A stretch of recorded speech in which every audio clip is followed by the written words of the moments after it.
Brandon Howard. Thanks for having me, Alan. Round two. I know. I'm excited. It's Me too. it's our anniversary. It is our anniversary. It is. It's our It friendship is. anniversary. That's right. We kicked it off at Trans Tech. That's right. 2019, end of the year. Shout out to Trans Tech, Nicole Absolutely. Bradford, Jeffrey Martin, the whole team. Absolutely. Yeah. Absolutely. What an They incredible group. they're angels. I Yes. hope they're aware of how angelic they are, because what they're Yes. doing is crucial, very crucial, and I'm very grateful. Yeah. Yeah, maximizing health and well-being and leveraging technology to do so. And basically why you were there and why we interviewed you there for round one with Euphoria. And now we're going to unpack in round two more nuance around the psychology of sound. And we have we're going to do the app demo, which we're First so time, pumped. right? First time. Yeah. First time here in LA, we're doing the app demo, which is pumped. I appreciate it because I've needed this. I think I have a lot of users or a lot of people that are curious that would love more details on this, and I need your technical skills to bring it to the public. Yeah, and we're right there. You're getting a little taste of it off the bat.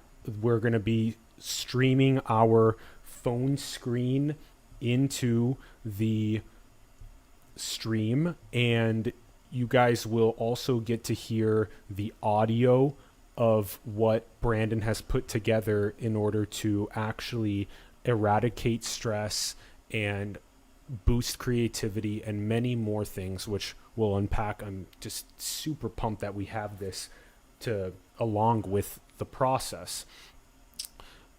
So Brandon, let's jump into your journey. We'll start there. Sure. So who were you growing up and how did you get interested in this space? All right. So I grew up, I was born in Buffalo, New York, son to Anastasia and Eugene Howard. They raised me in South Carolina, and we learned pretty quickly just how different, an environment can be. I think it took us 5 minutes off the plane, one trip to the grocery store to have somebody ram their cart into us and just tell us we're in the wrong store. So we knew that, when we moved there, it was going to be challenging, but I had a bunch of great people, a bunch of great friends who just sort of, gave me a safe place to grow up. And I think that's what a lot of people need.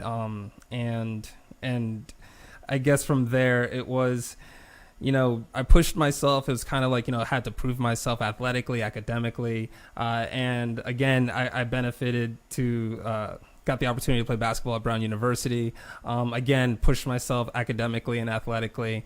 And I think that's kind of when I burned out. My junior year of college. I stopped playing basketball. I graduated. I got a job. But I started experiencing just pain all the time. I was constantly stretching, constantly aching. And, I started to, I ignored it for a while. And eventually you start to get professionals to look into it.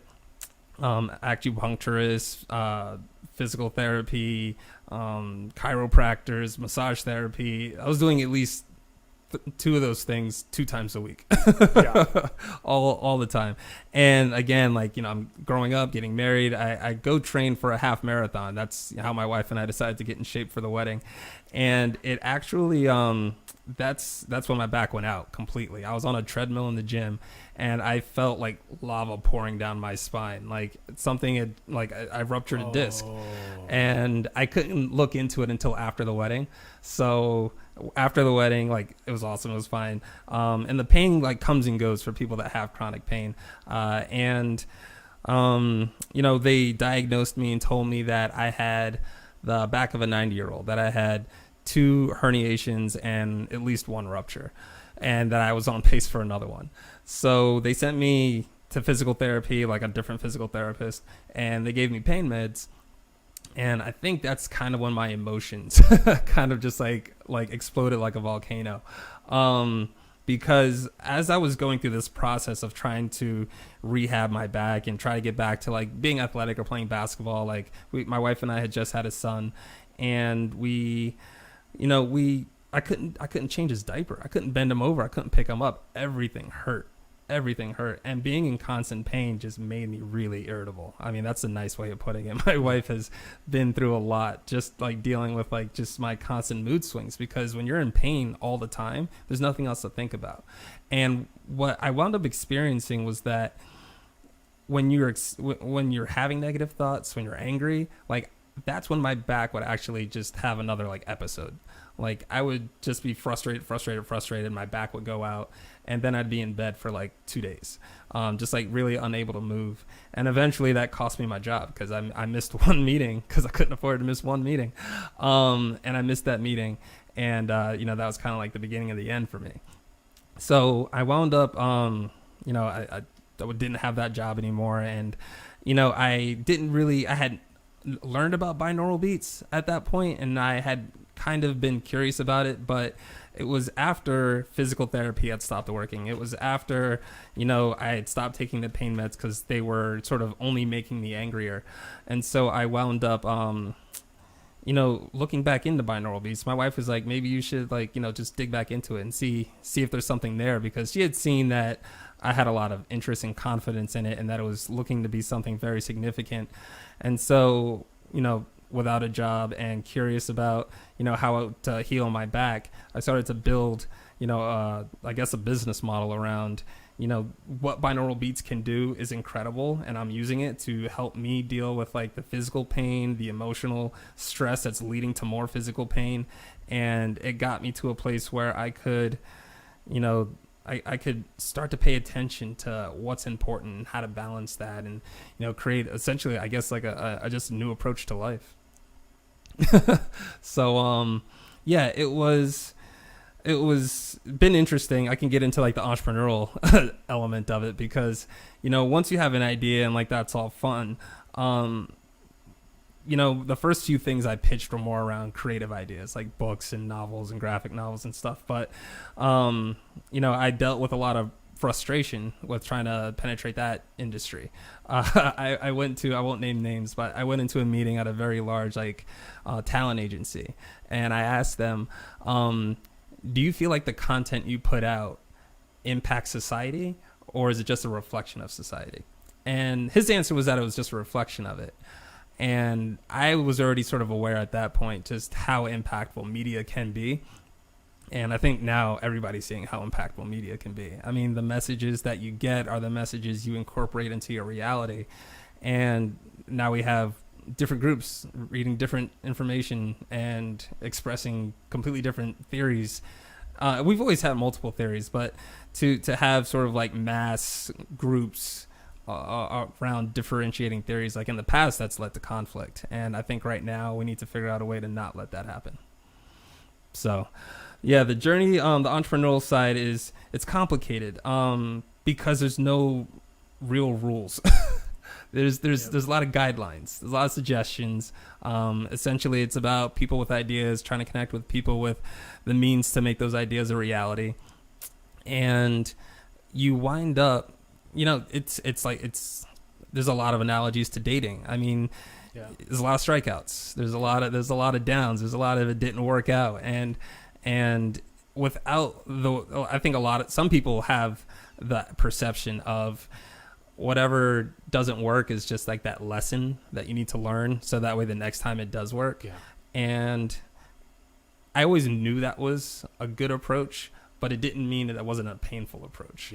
So if anything, along this time, I've just learned the importance of balancing, my perspective and my emotions with the situations, because, I guess my life experience, when I lose that control, is when things happen that I wind up stressing and regretting like later. So I guess I'm naturally proactively avoiding danger. I guess it helps being 6'5" when I was living in New York. But I also knew when not to ride the train, what neighborhoods not to go to, like where the violence was. And, and eventually the funny thing was I kind of dictated those places based off like music. I mean, I'm pretty sure Ice Cube said, if you ain't never been to the ghetto, don't ever come to the ghetto. And I'm just like, well, I'm from the suburbs. I don't think they want me. But at the same time, I was like, we really need to figure out how to get along. And if anything, I've learned just how artificial media can be. which is why I gravitate to the truth seekers, to the reporters that have their finger on the pulse of what's important, to the documentarians who are willing to spend their last dime on a message that is more valuable than, you know, the money that they get from producing it. So that's how I like to build my knowledge base. Yeah. Woo. Yeah. So many good things to hit back there. So I really like how when you talk about your journey, it's almost like this very purposeful pressure cooker occurred in your health trajectory that caused you to awaken to the importance of your own temple of the body. Yeah. And like there's that part of it, and then there's also how that led to missing that meeting that led to the job being gone, which then enabled you to pursue entrepreneurship at the same time. And you were looking at Binaural Beats at the time as well.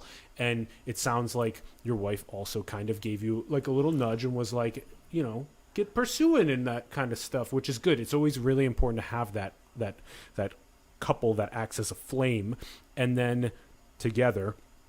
And then also that you kind of had like a synthesis perspective regarding, like you said, you were doing chiropractic, acupuncture, all of these, you're drawing from all these different physical therapy, all these different fields in, and you were seeing different people, and it was like, what's actually helping my body truly become the temple and healing what I need to do, decreasing my stress, increasing my creativity, my familial abilities as a husband, as a father, etc. And so I really like that I really appreciate in the stories when the pressure cooker really tells the story well about why you're where you are today. And in this case, it totally lines up. Well. Yeah. I probably have curated that story because of sort of the self-reflection required to get rid of the what was triggering the negative thoughts. Ultimately, like we were getting to, is how where your thoughts are is pretty much, it dictates your experience. Yep. And so when you're feeling physical pain, like that's kind of like all that you pay attention to. And so to get past the pain, you kind of like, and when everything like on the exterior isn't working for you, like the last option you kind of have is to like just look within. And I didn't know what that meant at the time. Like that concept didn't exist until I saw The Matrix. But knowing thyself is everybody's unique path to getting past whatever it is that's creating that sort of like psychological like barrier to progress. So it's the pressure cooker, all these things that, you know, drive your emotions. I think that for me, like anybody that grew up with me knew that I was the most emotional kid on the team. Like I could not tolerate striking out in baseball. I did not like losing anything. And so, you know, all those life lessons, they make you angry in the moment.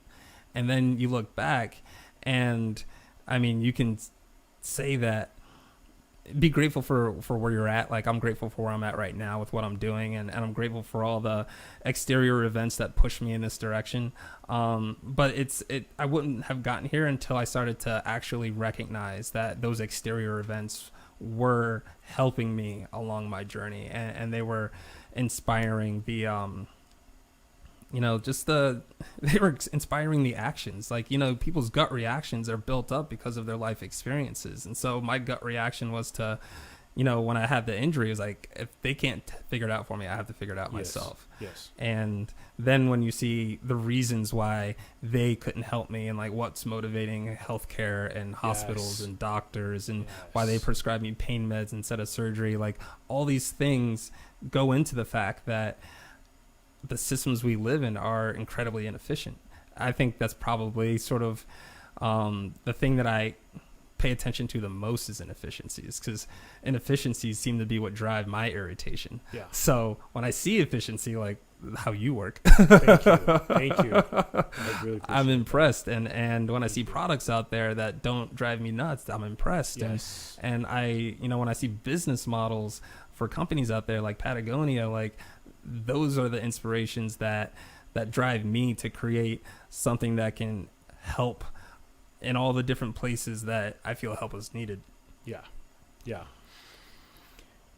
We definitely passed a good chunk of time before we started on the inclusive stakeholding architectures, which we hopefully will touch on as we get through some of the Euphoria content. So sound is miraculous, and we must leverage it for those miracles.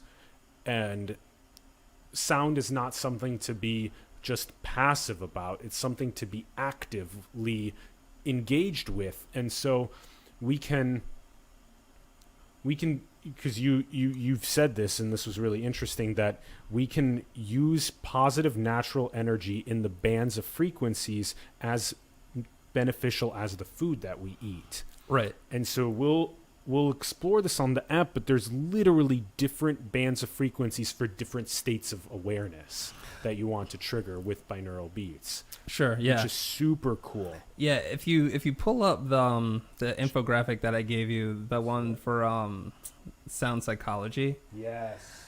Gosh, I love this one. Yeah. Okay. Thank you. It's such a good one. All right, let's go in. All right. So this is a little, I mean, I wanted it to be colorful and bright and easy to understand for people of all ages, because there's an element to color psychology, and that is something that's very well studied, and it's about how different colors trigger different emotional reactions in people. And as you look at it, I mean, if you just take a color, like something you see, like obviously, like there's rainbows in the sky, and they have these colors, but within if you look at it on the electromagnetic spectrum, you realize that there's these bands of color on one end, and then you've got bands of sound down here on the other end. And when I saw that there was a mathematical correlation that you could calculate either from sound to light or from light to sound, then I knew that there was a connection that would draw on what these elements impact. And so the first thing that I looked at was the color psychology. And they mentioned how, and there's still studies coming out about this now. I just read one recently, but around the world, people have generally the same responses to red, the same responses to orange. Like everybody sort of feels either sort of like driven to anger or driven to passion or feeling grounded whenever they see red. Like these are the common themes that people share. And how people have anxiety when they go into rooms that are yellow. Like that happened to me. I do not want to go into a room with yellow walls on it because it sort of, I have a negative reaction to it. But I didn't understand until more recently that negative reaction was anxiety, and how if you have and that's the thing, is that everybody sort of has to measure where they're at, what is their emotional response to a stimulus, because that kind of is like your DNA, where if you see red and you get angry and I see red and I get motivated, like if we have to work on something and we're stuck in a red room, we might not be able to collaborate. So it's important to understand like how you react to things and what your emotional reaction is, because that will dictate not only how you handle a situation and how it's essentially how your subconscious gets developed. And then from there, if your subconscious gets developed to react to something in a negative way, you will do that your whole life. And when you do that, you start to get into the endocrine system and how hormones sort of get produced. And so when you look at this particular spectrum, it's recognizing sort of like where are you at throughout the day, what's impacting you. And I know you're scrolling down. The part that I skipped up at the top was actually how, as this scroll down to the middle, like the food section, actually, because the funny thing is that back when you talk about ancient Greece, there's a lot of talk about how food was medicine. And the one thing about that is you can use the same sort of psychological responses to say, like, okay, you need to eat more apples, you need to eat more lemons, you need to eat more greens. Greens, to give you guys a quick metaphor, green is associated with the heart chakra, and green is also associated with vegetables, which impact, your heart and lungs, actually. And then the vitamins that are in, green foods that we eat are there for helping your blood system, your cardiovascular system, your heart and lungs, essentially. So all these people that are struggling with certain diseases, there's a little bit more research needs to be done to truly prove it. But this theory has been based off the fact that if you are experiencing a certain type of negative emotion, you're building up negative or stress-related hormones in that particular part of your body.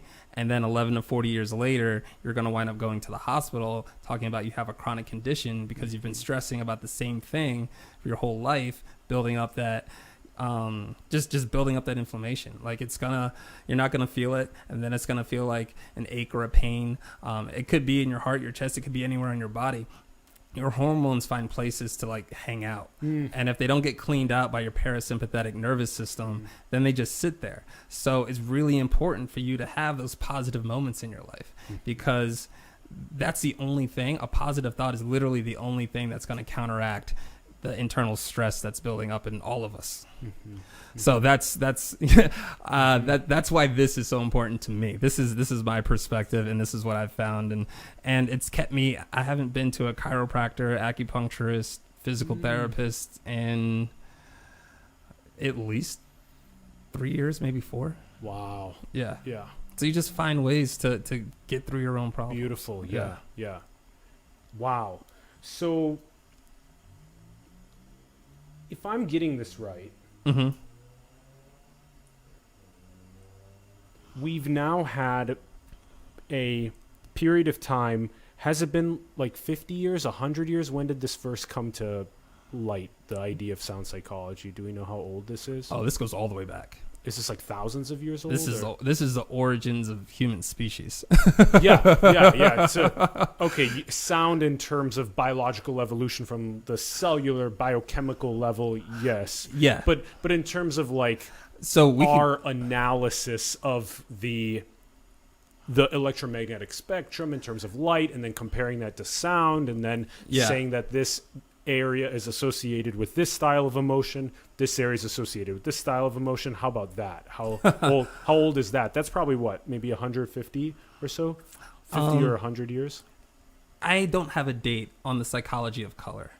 Because James Clerk Maxwell was like 150 years ago, and that was electromagnetism. And so we had to come up with that formulation first. Sure. To scientifically try and begin. Yeah.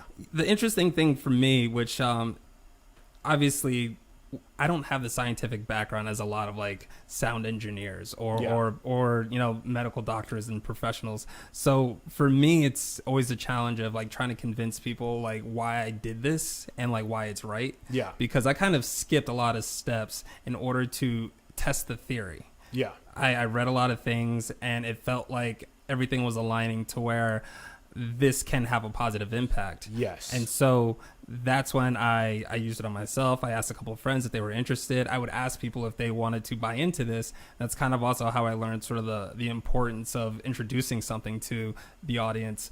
Because this is very similar to me, and it's very similar to a lot of other people, because I have also done a similar process in terms of synthesizing from the peaks of the fitness landscape. But I'm going to have a theory on consciousness and metaphysics, but I'm not going to tell you about the Tonioni's integrated information theory or Stuart Hameroff's correlates of consciousness and microtubules. I know those at an abstract level, but I'm not going to dive into depths. So I hear you. And a lot of sort of like synthesist entrepreneurs, they're not going into the depths of what a physicist knows about this type of things. Yeah. So I just wanted to take it at a level in terms of like you first started seeing the possibilities of this being used for triggering states of awareness in the last couple of years. Yeah. Okay. So I would. And are other people doing that too? Like binaurals for states of awareness? Good amount of people now are? I would say that I've seen a couple of companies that are using binaural beats. Binaural beats themselves are good for getting you into sleep mode, meditation mode, relax mode, focus mode. That's what binaural beats do. Okay. The way Euphoria creates their binaural beats, we use the psychology of color. And that allows us to sort of map mathematically the frequencies of sound to the frequencies of color. And so that mathematical bridge allows us to do it allows us to prove it to a point, because on the vibrational side, the sound side, that practice has been mostly established by monks. Interesting. So that goes back, to so monks. To monks. Monks have been using sound as a healing modality going back to their origins. And I think the Egyptians as well in their big chambers. That's what I was getting to that. Yeah. I don't know if the other sort of spiritual traditions had been using that style of. Yeah, I see where you're getting at. Okay. Yeah. So ultimately, Egyptians had these healing chambers, and the healing chamber where people would go and lie down, they would be connected to all the other pyramids that were nearby. So each pyramid, their individual shape was generating a unique vibration, and they were channeling that sound to the healing chamber. Yeah. So that taught me that they were channeling specific frequencies in order for specific effects. Yeah. So looking into that, knowing that monks were using it, seeing what just sort of like a lot of the ancient philosophers, like a lot of them touched on both sides. It's crazy how we forgot how to fish in this case. Did we?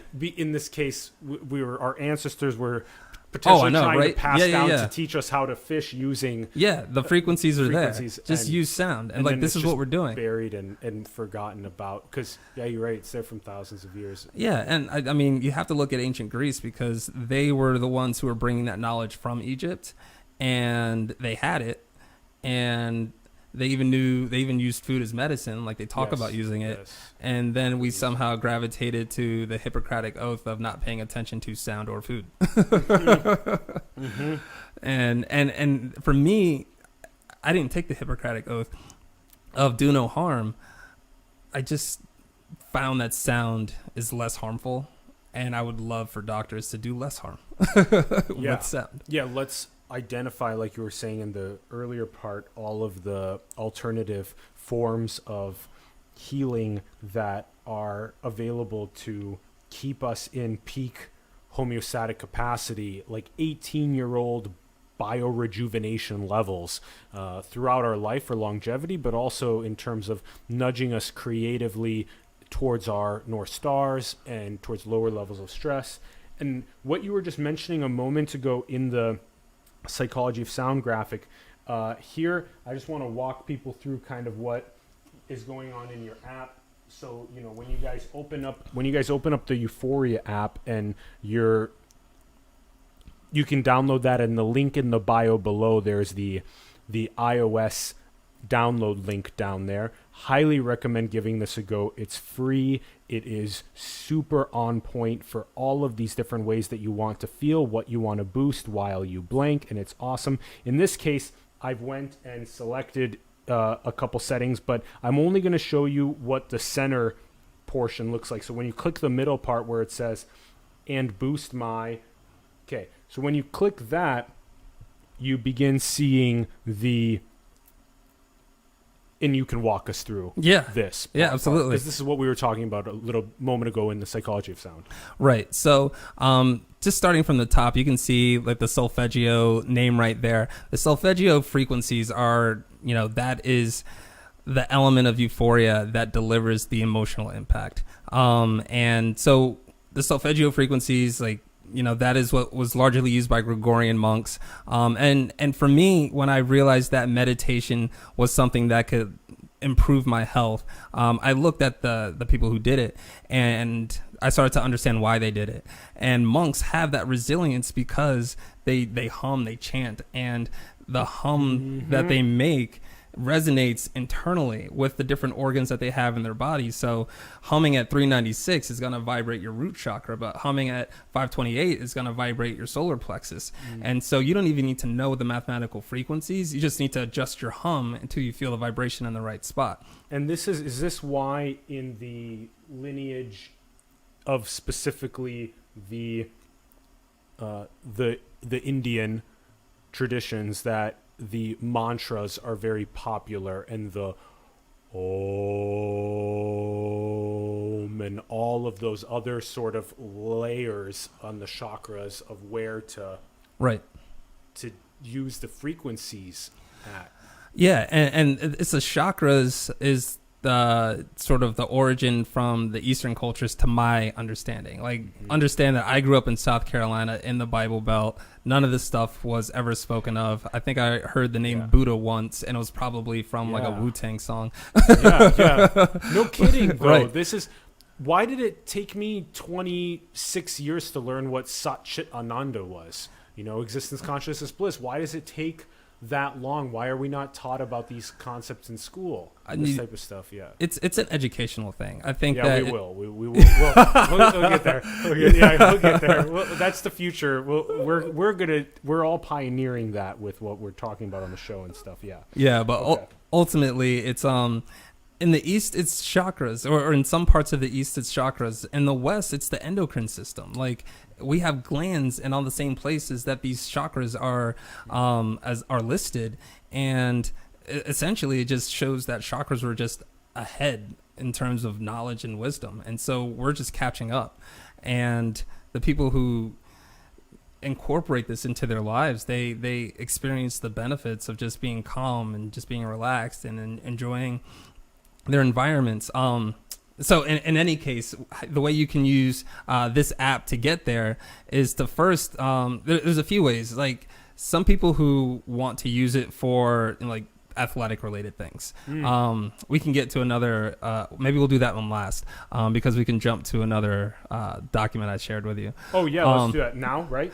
No, we'll talk about this. This first? Yeah, okay. This first. And just to give you guys an idea, this is like, holy cow, we're talking, here, listen to the range: vitality, creativity, willpower, love, self-expression, focus, consciousness, pain relief, cure all, vigor, rejuvenation. And we haven't even hit sort of the main themes that when Brandon published his white paper just a couple days ago, that his main themes that he listed in it were that he's aiming to tackle with euphoria, insomnia, anxiety, depression, stress, burnout, sports recovery, creativity, focus, pain management, heart rate variability, ADHD, meditation, relaxation. I mean, this is like you can really cover a vast majority of the ways that people want to de-stress and boost themselves. Yeah. And I wanted it to be flexible so that everybody could have their own experience with it. I said before, I think everybody has their own unique path based off their life experiences and sort of like what their soul kind of like pushes them into choosing and the choices that they make. So you can use Euphoria to say, I want to stop this negative behavioral pattern, whether it's a thought that you have or something that you constantly do, but recognize the emotional response that you have to that situation. Because if you can find the negative, on here we call it shift from, if you can find what's bothering you, then you already have an idea of what you can listen to feel better. Oh, shift from and shift to. Mm-hmm. Okay, because here in the breakdown we have there's the solfeggio and then there's the Schumann. Sure. And then so there's those two, and then we have the shift from and shift to, which I think is really interesting that you incorporate that, because here you have shift from physical pain to shift to pain reduction, or shift from illness to wellness, or from fatigue to renewed, or from chronic ailments to cellular rehabilitation. And those are just a couple of them. And so that's really interesting that that you incorporate that, because it's, in a sense, you're driving people from a specific state that they're experiencing to a state that they want to go to, and you make that explicit. clarity is such a crucial thing there. That's really smart that you did that. Well, thank you. Yeah. I definitely wanted to minimize confusion, and this is clearly something that they don't teach us a lot about in school. And so, as an entrepreneur, I can say that that's very important. And a lot of entrepreneurs need to work on this specific thing, which is decreasing confusion and increasing clarity. And you definitely did that here. I'll give a big shout out to Neon Roots, aka Rootstrap. They have when I got to work with them, their team there was so mindful. I love it. So mindful. I This mean, like is the app developer. This is the app developer that I worked with. Cool. Neon Roots. Neon Roots. Shout out. Yeah. Roots. Yeah. Neon Roots. Cool. So yeah, they helped me sort of keep this clean. Like they knew that was the direction I wanted to go, and they were able to help me execute on that. So, but yeah, it's being able to know where you want to go. It's setting intentions. I mean, there's so much science on the benefits of setting a positive intention. And that is how I designed Euphoria. Create your intention and then let Euphoria keep you there as long as you want to be there.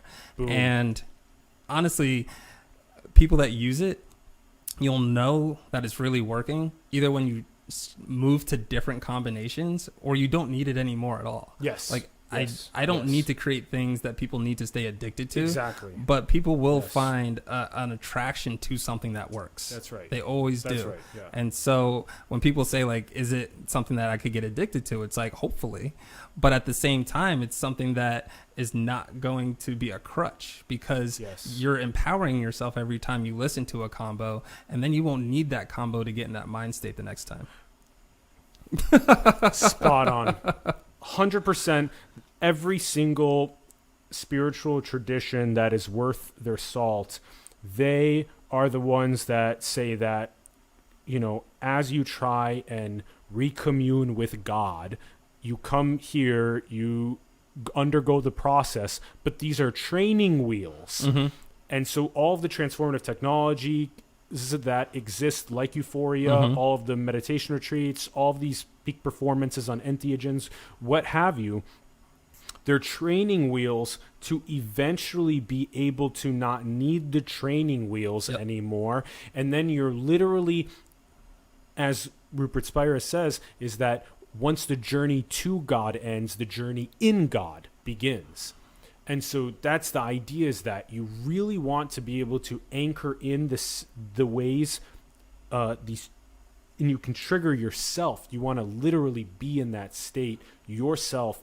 But it's also important that, you know, the way that this sort of makes you feel, it's kind of like revisiting a book or a movie or music after a year or after a couple months or after a couple years, whatever, is that there's new ways that these meditation retreats or transformative technologies make us feel. Like you can kind of re-up, in a sense, back up. You can re-baseline yourself higher and higher over time. So there are reasons to also revisit, which is an interesting phenomenon.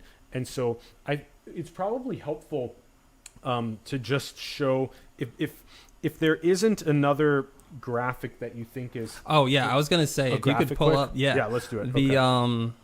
The Whoop proof. Yeah, let's do it. So a friend of mine. Okay. Cool.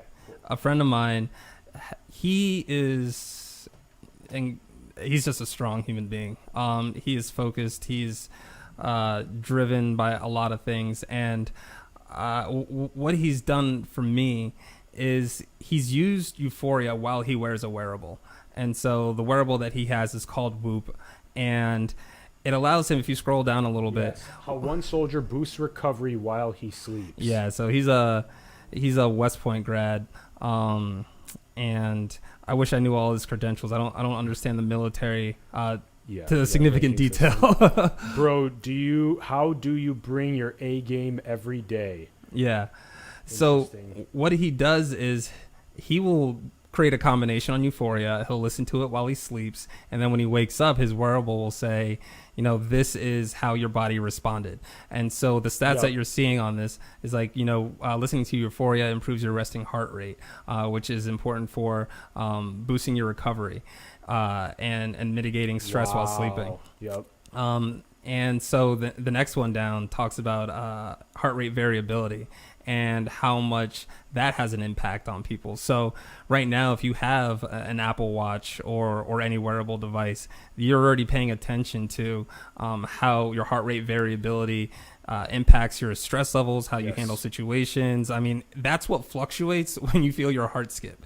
Like if something impacts you so deeply, like that's you're feeling your heart like skip a beat.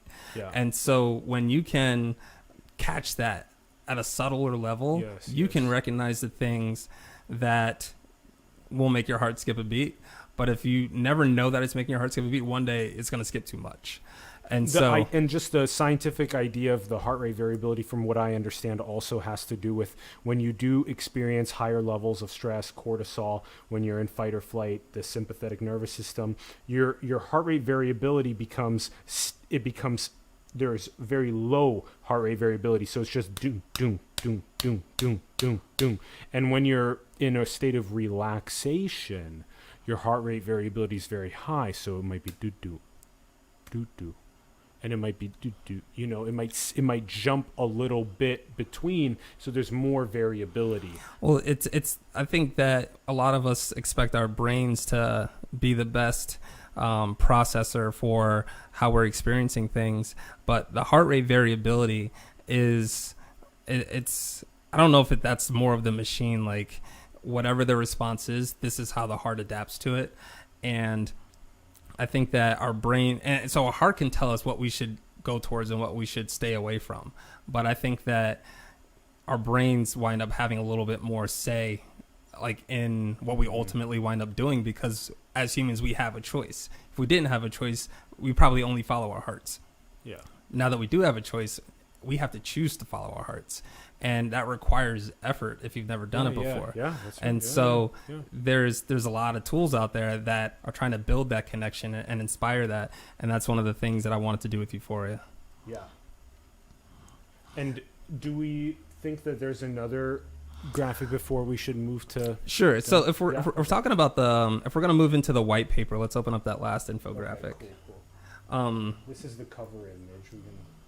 Okay, this one has both. Yeah, I guess we can just do that. Right. So essentially, once we released Euphoria, it was October of 2017, and what we wound up doing was it was an MVP. It is an MVP. The app that's out there is still an MVP, because we wanted to find out if it worked, how people will respond to it, was it truly beneficial, is this something that requires more research and financial investment, all those things that entrepreneurs have to think about when they are explaining a product to somebody that they need help from. And as entrepreneurs, we tend to need a lot of help from financial investors. And so financial investors want proof. And you can give them the app and they can listen to it and they can say it impacted me, but they want to know how much is it impacting other people? How effective is it? And so I wanted to write this white paper to show what we found in our 3 years of this data analysis. So this is 3 years of data analysis. Yeah. So October 2017, October 2020. Yeah. We've reached over 36,000 users. Again, with a minimal budget, it's all been like word of mouth marketing and advertising. Is it probably, because we could probably go through multiple demos, maybe before we unpack the white paper nuance, we should do one of the demos for the absolutely. Okay. So people can get a taste of it, and then we'll explain the data from the white paper. Okay. All right, so let's put, I think I just want to, before you'll tell us what to do in it, I just want to show people that when you guys do get in here, what you see is that there's the I want to feel, which is at the top, which we didn't get to go over with you guys yet. Mm-hmm. And so that's where we have this idea of the solfeggio gamma oneness. There's the solfeggio gamma intuitive. There's this solfeggio gamma. So they're just slightly lower hertz on the gamma. And then you have resolved. You have harmonious. You have miraculous. cleansed, liberation. And so, you can hit what you want there. I want to feel healthy. That same thing, like, you can choose, and then while I blank. So self-motivate, improve my mood, relax, sleep, meditate. You can, and then you can do whatever combinations you want to be spiritual. Here you have, maybe you want self-expression. And so, and what we're going to do right now is we're going to play you a frequency that happens. Now, is there a best one that you want to start with in terms of the three that you think is best? Well, you've got it on spiritual. Let's boost our love. And okay, so we have I want to feel spiritual. Okay, that's in the oneness section. So we've chosen that. Then we have and boost my. Let's go to love. Okay, so that's right here. Boom. And then let's go with relax. While I relax. Boom. All right. So now what we're gonna do is we're gonna play you guys. I'm gonna play you guys the demo. If you can, Brandon's recommendation is to switch over to a pair of nicer headphones. If you had headphones, the nicer they are, the more effective they'll be. So ultimately, what happens with binaural beats is you have one frequency playing in another ear and a second frequency playing in the other. And when those frequencies cross through the headphones in your brain, they create a third wave. So if you've ever seen or if you ever want to try this, drop 2 different sized pebbles into a body of water at the same time and watch the ripples bump into each other and then create that third wave. That third wave is the binaural beat. And so interesting. It's such a good analogy for it. Yeah. The reason we need binaural beats is because our brains vibrate at frequencies lower than we can actually hear. And so we can't play a tone that's going to trigger this going to put us to sleep because we wouldn't be able to hear it. But if you combine 2 tones and create a third wave, you can make that third wave any size you want. It can have, and when you can control the size, you can control the effect. And so the binaural beats are what impact the while I relax, while I sleep, while I motivate, because they can reach different patterns or different bands of frequency. And the brain goes through what's called sympathetic vibration. So if an external source is vibrating at a certain way, your brain's automatically going to vibrate at that same rate. So if you've ever seen or been to a concert or heard a noise that just drove you absolutely nuts, you didn't have a choice. That noise is just not a healthy noise. And it's interesting talking about healthy noises because the entire music industry is tuned at a frequency that is somewhat disharmonious. There are more harmonious tones and notes that we could be using on all of our instruments, on everything we listen to. And that would be ginormous. So basically the entire music industry can shift more towards harmonious notes, to be using love style notes rather than ones that are maybe dissonant and that actually take us away from coherence, which that's a huge thing. If we're talking a music industry that impacts over 1 billion people a day across the planet, that's a huge deal. And then you get into, the psychology of, we're talking about a lot of words when we're talking about, sound and color and the words associated with them. These words have the same impact that the sounds and colors do.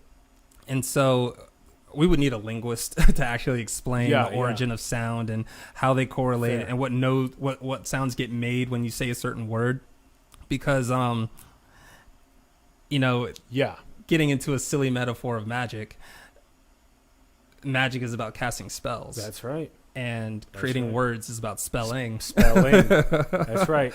Words are spells. So what you say, what you think, it all really matters. Yeah. However, as humans, we have the ability to take in what other people say. That's right. Sticks and stones can break bones, but words never hurt. But that's if you don't let the words hurt. Yeah.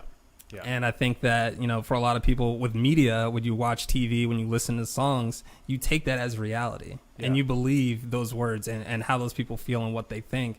And if your brain is vibrating to that, it's taking it all in. It can't help but create that reality. And you have to explore alternative perspectives in order to overcome those things. So I wanted to create something that could help people, take that step and realize that they have the control over their own health if they want to control their own thoughts. Yep. Yeah. And we talk about this in high level perception in chapter 2 seed theory as like a neural real estate, so that you're literally allowing into your consciousness, into your awareness, this input stream. And for you to be very vigilant about, don't allow that hate and allow that love in, and then also cascade out love. If these sort of ideas can be proven at a deeper level about the person that goes to their plant every day and says, I love you, I love you, I love you, and that style intention, versus the one that's I hate you, I hate you, I hate you, and that style intention, and the different way that a plant would blossom versus not, just like a human will blossom versus not. Yeah. And so that's the main analogy in the first part of high level perception. And so, you know, here we have set an intention, you know, like Brandon's teaching you, we're setting intentions. And so in this case, our intention again is set to feeling spiritual,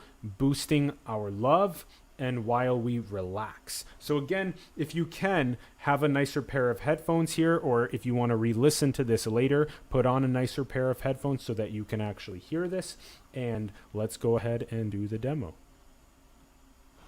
So see here, generating frequency. And there you go. You hearing it? I'm hearing it. Beautiful. So I've been meaning to answer your question about the difference between solfeggio and Schumann. Yeah. So the solfeggio tones, we talked about how the monks use them, and they're good for emotional balance and everything else. The Schumann Resonance was another scientist who was studying how even like just how bodies, even out in space, like the size that they have, their circumference, and how they interact, like they essentially generate a frequency. There's a frequency, like the earth vibrates at a particular frequency. And I think he did one of the studies where he took like a bunch of students and he forced them to live underground, and he monitored how their behavior changed because they were not exposed to the same frequencies as they would be above ground. Super interesting. And so essentially what he describes are the different sort of frequency patterns that nature feeds off of. So there's a 7.83 frequency that DNA seems to replicate off of. So that's the rejuvenation frequency that's on Euphoria.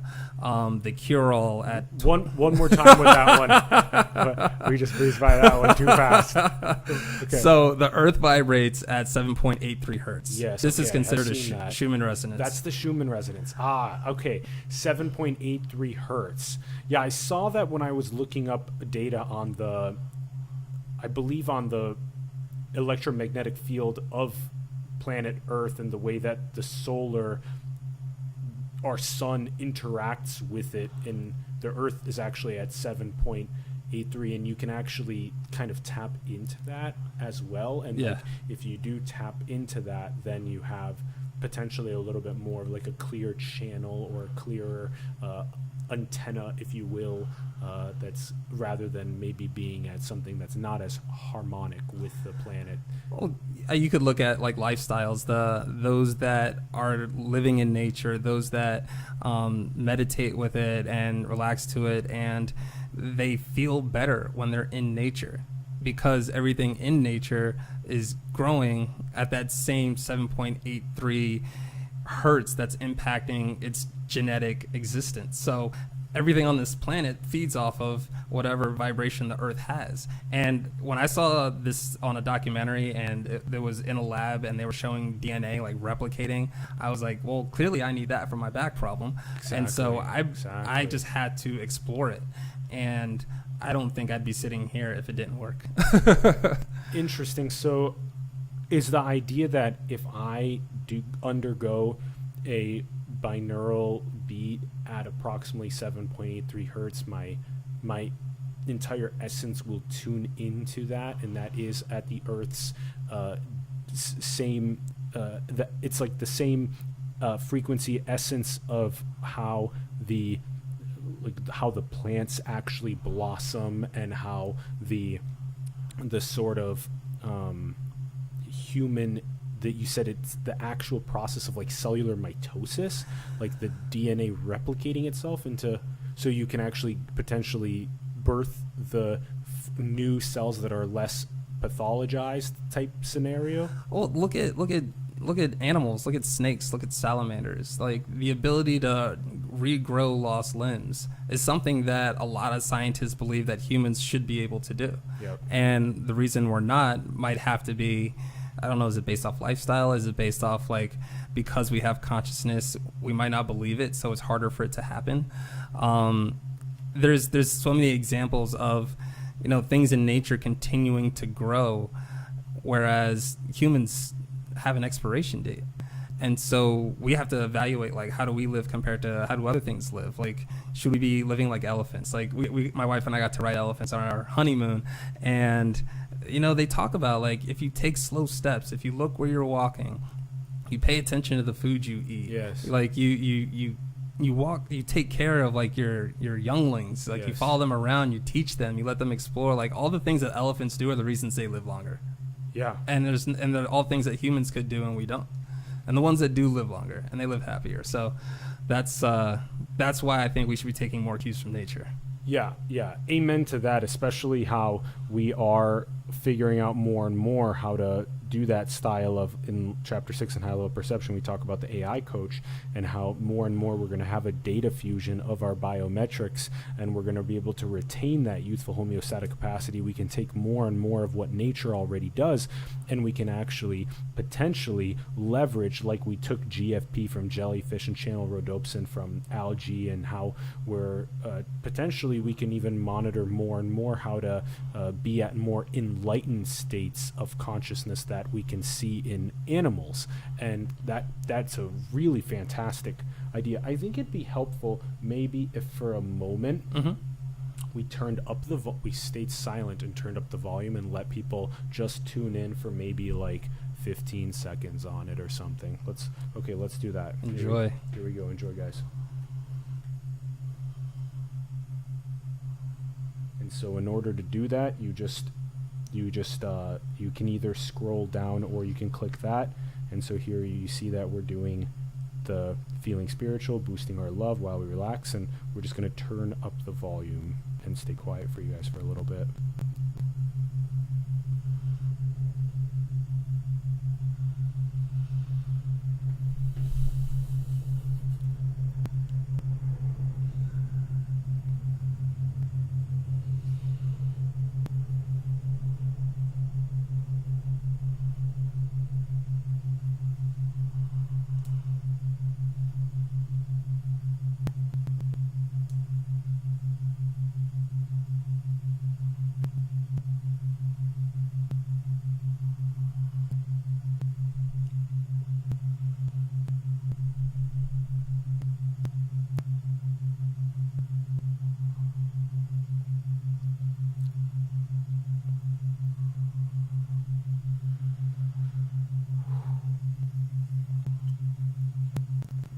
It's so profound, even just tapping in for just like 15 seconds, and then that it's a really, really helpful tool. You guys did a fantastic job. Thanks. It's so good. Thanks. Let's pause. So we're just really simple. What happens is when you click the pause button, you can pause it. You can click play and put it back on. If you want to, you can hit the button on the left. You can actually copy the link and share the beat that you're listening to. So if you have a really good time with that one, share it with other friends. They'll get a link. They'll come download it and use the exact same one. If they already have it, they'll jump right to it. If you can get a little explanation below about why this specific frequency, and you can learn more, which is great for those that are more inquiry minded, that want to actually dive into some of the science and spirituality at a deeper level. And then when you click this X button, what happens is, you see how long you were listening to, and you can give feedback. So was that helpful? And then boom, you just jump right back to the same home screen that you saw earlier. And so now what we can do is, since you've listened to one, we'll probably play at least one more after we look through the white paper. It's probably a good time to go through that now. Yeah. Okay. So, essentially, over the past 3 years, we've accumulated over 220,000 sessions. We just call each time you press play a session. And we've monitored how long people Let me preface this first of all. Like, Euphoria is an MVP. There aren't any profiles that you can build on it yet, and so all the data that we have is anonymous. I would need a data scientist to extrapolate my data out of there, because I know I use it a lot, so you could probably pick up on a trend. However, we have anonymous data on 36,000 people that downloaded the app, and they have it opt-in. So 220,000 times or more, people decided to choose whether they liked what they listened to or they didn't. And so out of all those sessions, over 80% of the time, people have said that Euphoria has helped them reach their target state of consciousness. And so, wow. Yeah. 80% of the time, people have said that it has helped them reach that target state. Exactly. And that's just towards the end, those data points. So yeah. Should we also show those, or later we'll get there? We'll get to it. So it's a big deal. It's a big deal. That's showing that the MVP is doing, 4 out of 5 times is huge. Yeah. So that those are metrics that we can build a lot of confidence around. So after we've done all that analysis, and we wanted to explain to investors and to customers and to scientists and researchers and universities, like, sound has so much potential to solve so many of our problems. On one hand, if our leaders were mentally balanced. In chapter 6 in AI Coach, in the second part on biometrics of awakening, I purposely spent the whole half of a chapter specifically talking about what happens if the 2,200 billionaires, 225,000 ultra high net worth, the entire Fortune 500 CEOs, the US Congress, all of the UN General Assembly. Imagine if all of them, we were able to detect if they were living at egoic levels of consciousness, or if maybe some of them are actually living at like non-dual states of consciousness, and everything in between. And how if we at least had that data visualization, we could nudge people in the positions of power towards a lot of our problems may in fact just be egoic consciousness in positions of power. I feel like egoic consciousness is the root cause of our endless wars. Yeah. Like, we have been at war forever. And kind of like oblivious as to why. And I think that that's just one example. But ultimately, yeah, if our leaders were, mentally balanced and stable, and all of us, we all make decisions all the time. And if we make them in a stress state, then those choices aren't optimal. We wind up suffering the after effects of poor choices that we make. And so it's important to make choices with as much consciousness as you can in order to minimize the stress of the repercussions. So I wrote this white paper in order to start to shed light on why more people can pay attention to sound as a healing modality. There are lots of directions that this can go, but I wanted to start off by addressing stress. Because from our perspective, stress is the root cause of all of our chronic conditions. Yes. I haven't seen or heard anybody say anything contrary to that. And so our approach is to figure out how to navigate stress. I think stress can be good, and you talk to people who love stress. Stress gets them motivated. They want that stress in their body when they lift, and it builds muscles. So, stress is not a bad thing. I think when you talk about consciousness, labeling anything as good or bad is kind of the problem.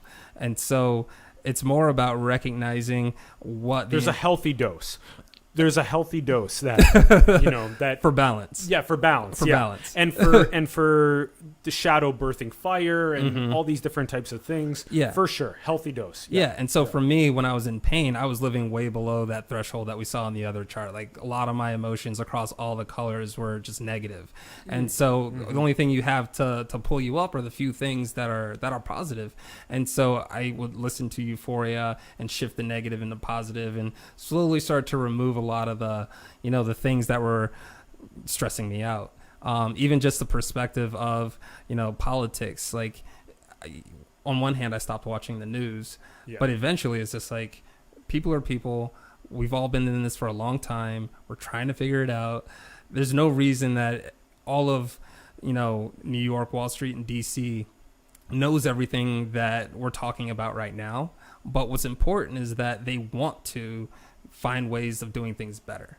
And I think that there are people that are driving us in that direction, that are in positions of power. Yep. And I think that they're the ones listening to people like you, tell them, and you, tell them like where their attention could be and how much better it would be for us, for everybody, if their attention was there. That's right. The guests that come on the show are the ones that I really do feel like are the essence of the future trajectory being guided to in the most benevolent direction possible, in the most flourishing direction possible, where every seed of a human gets to maximize its creative fruits in the world. Because it's possible. It's possible, and it's our evolution is very clearly moving away from violence and tyranny and malevolence, more and more towards prosperity and flourishing and genius, visionary entrepreneurs, artists, leaders. And so then the more awake we become in terms of our enlightenment and our progress towards higher states of consciousness, what occurs is we recognize that more and more, and we become in service to that God consciousness, to that Christ consciousness, Buddha, Lao Tzu, Confucius level consciousness. And that's when everything we do butterfly effects out in the world with that golden yeah. Let me get a fist bump for that one. Fuck yeah. Hell yeah. Thank you. That was perfect. Thank you, man. That was exactly, that's the truth. And I think that, we talked about something earlier, and you might want to preface it, but it was how there's a lot of different cultures in society, and each culture is typically structured around a belief system, and there have been belief systems that have been around this kind of information and this I call it wisdom, and sort of connecting with spirituality at a higher level, and my experiences were driving me in that direction. It was the exploration. It was looking up people like Socrates, and why was he studying like the ancient mysteries, and what were those ancient mysteries? Where did those come from? And what were they talking about? And you can't help but like dig into Egypt, and Egypt talks about Atlantis, and Greek talks about Atlantis, and what was going on there. And you realize that there just have been, like, obviously there's the the Buddhas and the Jesuses and all the real spiritual leaders that we just know, like they're just everyday names, but there are a lot of people who have had similar experiences to them. And the information that they bring is a big part of that, like the truth about the wisdom that humans are benefited to know. That's right. And it's not secreted away. We just needed the internet. And we couldn't get there. It's so interesting how in modernity there will be people that take what can be at times 6 months or a year or more to try and sponge up all of the profundity of those greatest states of consciousness, and then they try and like anchor it in civilization coming down from the mountain. And so it's so interesting that when that process happens, there's almost the process of consciousness in a sense will attempt from in the reflection as other people see that. There will be certain people that recognize that and see that as such a unique gift that they can like learn from and whatnot without needing to maybe go to the mountain themselves. They'll just take the experience that they can get from that anchor. But then there's also the people that will stay so veiled, and they will do their best to say that their gifts, those aren't real. Those states are, don't listen, stay entrapped in the economic machinery, keep being a slave in the machine. And so it's so important to realize that your nuggets of wisdom, your gold, that where you're sharing it with, who you're sharing it with, and how you're sharing it. And we have so much data to unpack. We should let's do unpacking. So let's go to the first maybe. So here's okay. There are a lot of things that I wanted to talk about, proving this is kind of felt like writing a high school paper where you're just like proving math problems. And, for us, we had to touch on a lot of different aspects in order to, bring this together. But we wanted to keep it really simple. We wanted to keep the app simple. We want to keep the conversation simple. But scientists and investors, they want a lot of detail. So ultimately, this paper was an attempt to simplify this mystery around the power of sound. So, obviously, I think we've been talking about the problem, about, sort of where our consciousness comes from, sort of how it's guided by the media, which is essentially just saying, like, you're asking some guy who grew up in some house or some woman who wrote some book because she had some experience, and that experience also ultimately becomes like your reality. Like, the entire Midwest was the little house of the prairie, and we had no idea that a lot of the stuff that's happening now even existed there. Because for me, growing up, like in South Carolina, my worldview was small. So as I got to Brown University and expanded it, I started to understand just how many different factors were in play. And so, yeah, we highlight, just how much stress has been driving the healthcare system into oblivion, and how the economy and everybody individually is struggling as a result of it. And so this has really been about, how do we impact healthcare? How can we talk about the importance of psychology in addressing stress, and how can we bring in new methods compared to what has worked on some level, but we clearly need something that's a little more scalable to address the 70% of the population around the planet who was struggling with stress before COVID. I saw that since COVID, we've actually shot up to about the spend on wellness has shot up 8 times. Like, people are desperate for solutions just to feel better. An 8x increase in wellness spending since COVID? Yes. Wow. Yeah. That's crazy. Yeah. Shout out to the Yang Gang. Andrew Yang. Yeah, for sure. Yeah. For sure. Actually voicing lots of our most important things moving forward. Yeah. And focusing on wellness as like a biomarker, basically. Yeah, that's exactly. Exactly. So from me, like, I again graduated from Brown University with a degree in business economics. So I kind of have melded my mindfulness with my approach to economics. That's right. And really, if we can address chronic pain, like, one, a lot more people will make a lot brighter decisions that can allow them to be more inclusive about the entire ecosystem that we live in. Like, the people, you were talking earlier, and that's what I want to get to was, are you familiar with ESG? Oh, one more time on the acronym again. ESG. Yeah. Environmental Social Governance. Oh, environmental social governance. Yeah. Okay. So that is about what corporations are doing to have a more positive impact on their environment, the people that are there, yes, and the paths to manifesting the careers that the employees want. Yes. And so there's a huge drive for this, and it's something that I'm passionate about. And we're seeing that companies that invest more in the well-being of their employees, yes, ultimately improve their bottom line. Yes. There's exactly. The return on investment is 11 to 1. 11 to 1, yeah. According to Duke, the Duke Aetna study. But more and more data is coming out about how they're reducing downstream healthcare expenses at the business level, for the individual, for the family unit, and even and the potential for an insurance company to save $1,000 on every single one of their members. Like, that 7%, the 7% that they save is just magnifies in terms of the number of people that they can save from having these unnecessary, expensive readmissions to hospitals. It's just the systems that we have are so, there's too many incentives moving in too many different directions.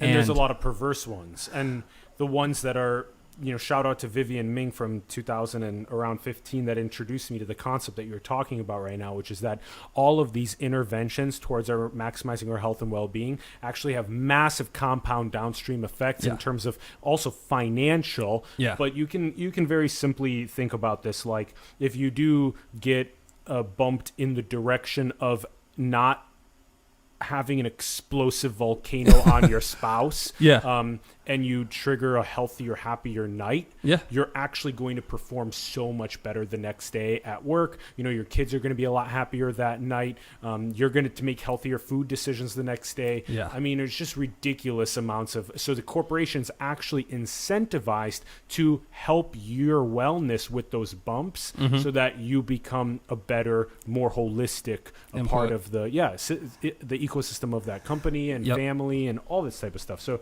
spot on with that one. I love that one. Yeah. So again, the basic structure of this paper was to prove that to the individuals who want to improve their own health and well-being, and also to the corporations who can benefit from this by just paying a little more attention and realizing that, you know, it doesn't have to be incredibly complex. Like, what I found is that there's so many wellness solutions out there. You've been at TransTech. There's so many ideas, and it's wonderful. And because there's so many ways to shift your perspective, and you know, I had a lot of fun growing up, and I definitely used like alcohol for that. Like, and you have a good time, but I think individually and then collectively, we're gonna have to look at what are the side effects of the things we're using to feel better. That's right. And so is it the toxicity in the product, or is it just our perceptions of the product? Because cancer is like unpredictable. People can smoke their entire lives and never get cancer, and people who smoke a little bit can get cancer. My thought is is it more of the thoughts that people have? Like, I'm smoking this cigarette because I hate my life, versus I'm really enjoying the cigarette and this is the best part of my day. I don't smoke cigarettes, but people do, and the thing is, am I using this to escape, or am I using it to heal? And I think that you know, when you leave the dualistic consciousness and you realize the benefits of unity, you know, you can enjoy whatever you want to enjoy. You don't have to follow like somebody else's list. You just have to be aware and recognize if you're having a negative impact on somebody else. And as a person, as me, if somebody else is having a negative impact on me, it's my responsibility to adapt and say, like, why am I being triggered by this? Jocko Willink, and I take that into the work that I do. So we designed this solution to be, you know, we wanted it to be cost effective. We wanted to prove that we were being cost effective, that this was something accessible, adaptable, and we want to create enough of it so that way everybody can customize their experiences. There's 3,500 combinations for people to choose from on there. Wow. And we have the potential to add, you know, we can double that and add a lot more. So getting into, you know, the ultimate mission and purpose for Euphoria is, you know, we believe that, you know, world peace starts with inner peace. And love that. Whoever amen to that. Such a good one. World peace begins with inner peace. Yes, I love that. That's so good. And Dalai Lama talks about that. Many of the major spiritual traditions have really voiced that.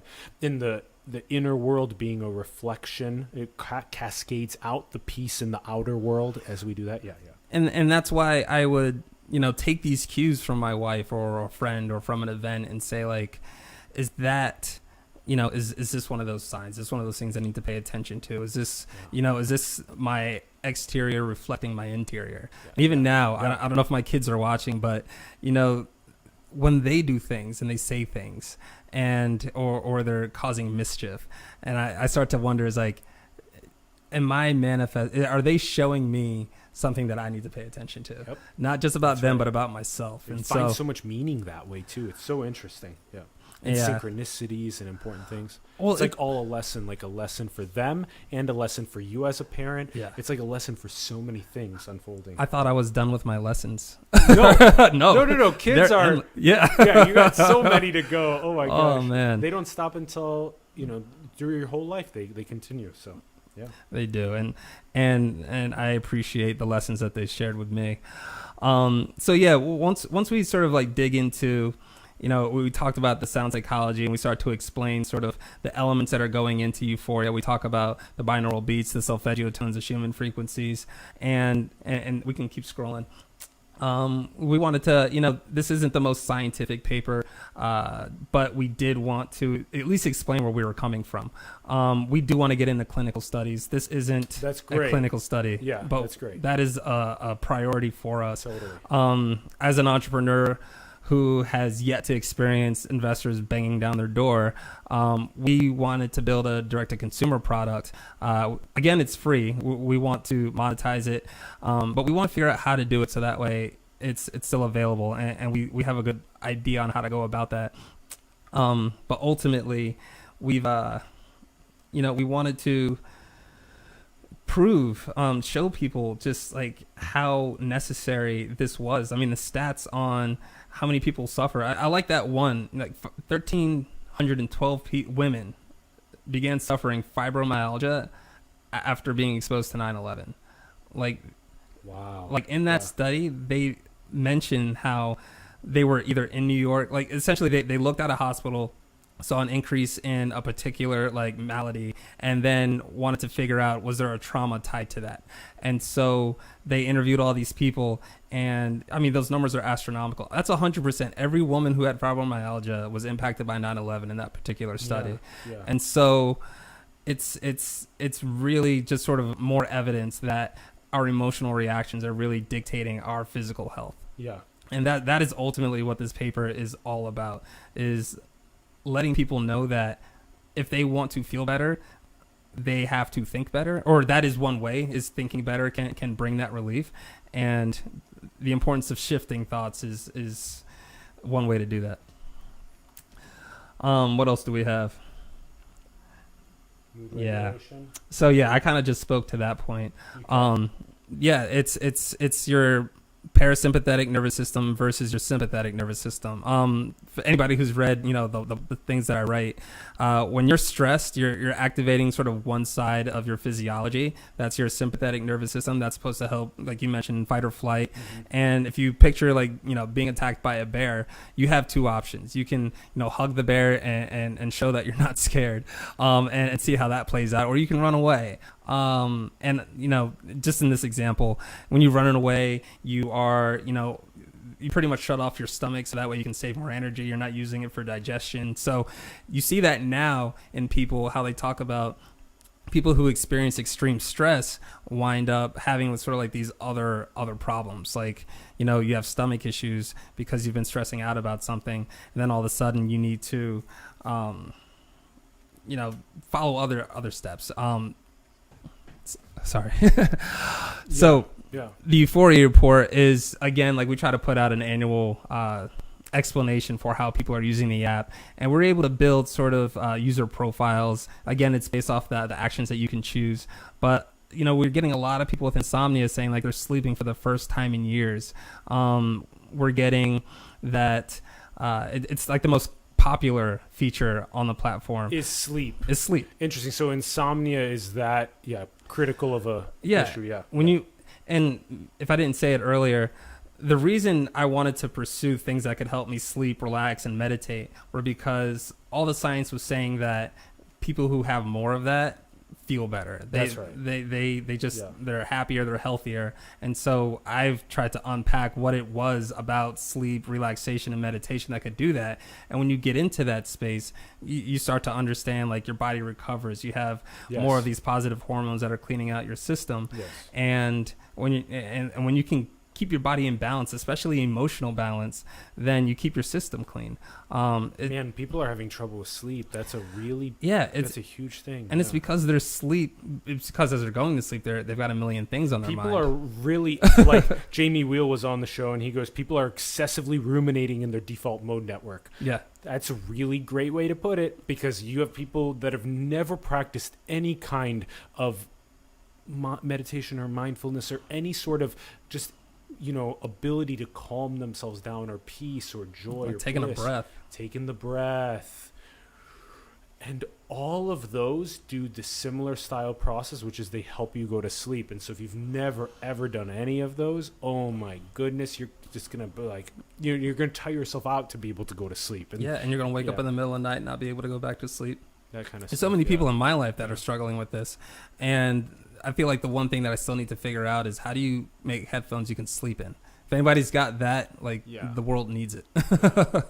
And Because also train yourself with the training wheels and then be able to also get. Yeah, but yeah, that's Exactly. right. To training wheels of like being able to sleep. I heard there's a speaker in a pillow is one Yeah. of the things that people have done. There's like different. Yeah. I haven't tried that. I knew a guy who, Nick, if you're watching, he knew about those, but I never actually got to have one and see what it did. But if that works, can you connect your cell phone to it? Because I want to know what Bluetooth. Yeah. I want to know what Euphoria does to that pillow. Oh, and also there's the pillow that does the attempts to at least begin doing EEG analysis. Oh wow! At the same There's time, a pillow for that which now. is crazy. And there's also a vehicle, the headrest in the vehicle that does that. Really? Peter Freer Logic has that as well. Play Attention. Have they figured out like why cars are vibrating people to sleep? That's interesting too. Yeah, It's that's an just the interesting point. frequency of the vibration of the car. There's a story about airplane pilots, fighter pilots, and they were told to adjust the dials on the propellers on the sides because each propeller was making a sound, and as that sound collided, it created a binaural beat. Wow. And so pilots were falling asleep at the wheel, so they started telling the pilots, if you like avoid this frequency, or if you Yes. start to get drowsy, change it to a stimulating one. Yeah, that kind of stuff. So that's sleep, and then relaxing's popular. There's meditation. Mm-hmm. So the funny thing about all of this is that there's a broad spectrum, and there's another chart that shows it. But people are using Euphoria for all of these things. Nothing is more dominant than the other. Like there's like more people are using it for sleep, but mood improvers are like a close fifth. Yep. Yeah. And so in any case, there's just for me, it proves that the app is doing what it is supposed to do, and that's creating something for everyone. Yep. So if you scroll down to more towards like the bottom of the white paper, we start getting into like some of the statistics, and so we went over, and I highly recommend people to go through the Euphoria white paper again. That the link you can find right on either the Euphoria website or on Brandon's LinkedIn, either. So yeah, check it out. We can also put in the bio, but we went through that one. So you gave the number. There was 36,000 international participants. So for the investors that we're talking to, those spikes, and for other entrepreneurs that might be watching this, being susceptible to influencer marketing, if anything, it just shows you that there's a method that will attract people. That's interesting. And influencers are clearly one of those. Yep. If anything, you don't want an app where influencers don't get you those spikes. So again, we're fundraising so we can afford the influencers to get more of the spikes. Yeah. And that's, by the way, that's another big pillar of our ethos here in Los Angeles, is that once we sort of build up this, in a sense, this ethically aligned team of especially influencers as well, is that we want to be able to do things like basically plug epic people like Brandon and Euphoria into them and say that, guys, this is something that's so deeply ethically aligned. There's either, no cost, or, that's the kind of ideas that we have here. So there's a lot to get behind us with. So if you are doing more well off on the Twitter sphere, Instagram sphere, TikTok sphere, YouTube, etc., reach out to us, simulationseries@gmail.com. Get plugged into our influencer ecosystem so we can do these style of promotions. They're crucial. Our business model is spreading well-being, spreading wellness, and we're setting up, the next phase of our business to help other people do the same. So I love that, spreading wellness. That's another really good one, bro. Yeah, thanks. Really so whether it's an influencer who wants to spread a good vibe, or a company who wants to, give access to a product, or a platform that wants to optimize for well-being using sound and color and light, whether it's a digital platform or a physical one, like that's the Euphoria business model. We can create a combination of sound and light and color that can shift people in positive directions. So we want to help others to help the people that they want to help, their customers, their followers, their family members, themselves. Have you thought in terms of we'll get to the evolutions of this, but in terms of playing on the screen while the binaural beat is happening, the ocean or the waterfall absolutely. or the rainforest, these types of things, and like where does that rank in terms of like we can do the proper A/B testing and see if the scientific evidence, again, clinical, was very, very important, but Yeah. to get there, It's I guess you're asking more as like what is like, are we looking to research the benefits of those types of like natural sounds as well? and visuals, Visuals too. yeah, visuals, yeah. Yeah, Binaural plus potentially some birds chirping or plus ocean waves, and then the visual as well. These are all maybe interesting fusions of well, things. yeah. If you take a product like Calm, where people can sort of like create that that's right. audio environment for themselves. Yeah.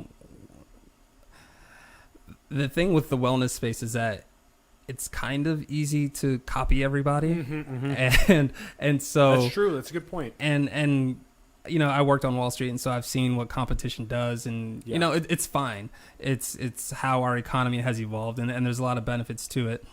However, uniqueness is very important. And uniqueness. And we talked earlier about like the intellectual property around things, and how if we're basically just trying to like confine consciousness to say that only some people are allowed to have access to it. Sure. And I get that That's right. that's important on a business level. However, we want to figure out a way to share what we have, That's right. but keep our approach sustainable. Yeah, spread a wellness without borders, with high data interoperability, but keep it sustainable so that it can continue growing and flowering. Yeah. So one of the thoughts we have was to work with companies like Calm to make our platform more algorithm based, something that can be licensed out by a company like Calm to increase the effect of the experiences that people have on that platform. Yeah. So we could add a bunch of nature sounds, and we kind of want to, but we're going to give Calm the chance to work with us first. Yeah. Good.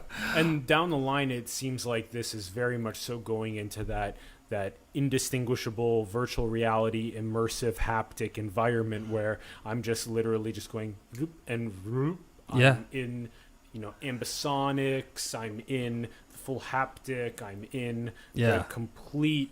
Just that'll bring it back, melting into the ocean. Yeah, exactly.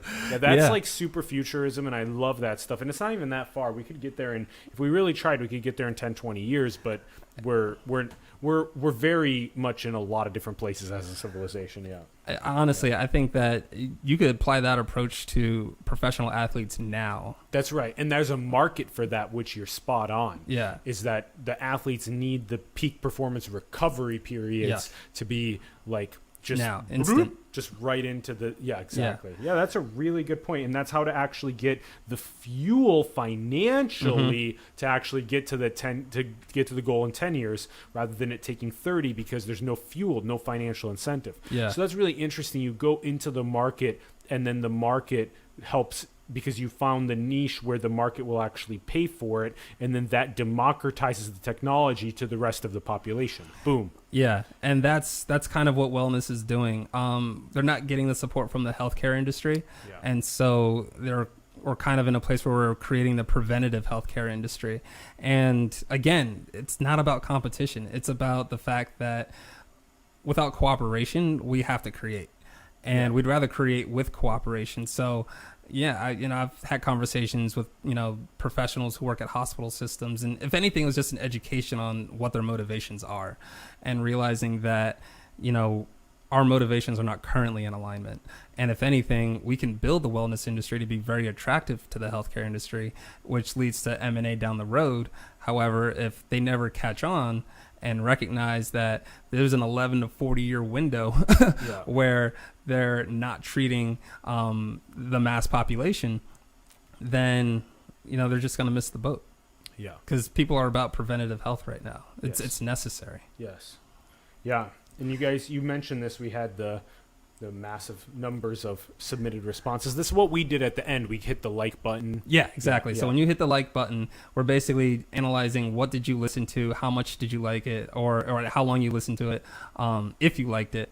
And you can see like that distribution is not drastic. If you look at the left, those are all the likes, and then the counters to the right in the first chart are essentially the no's.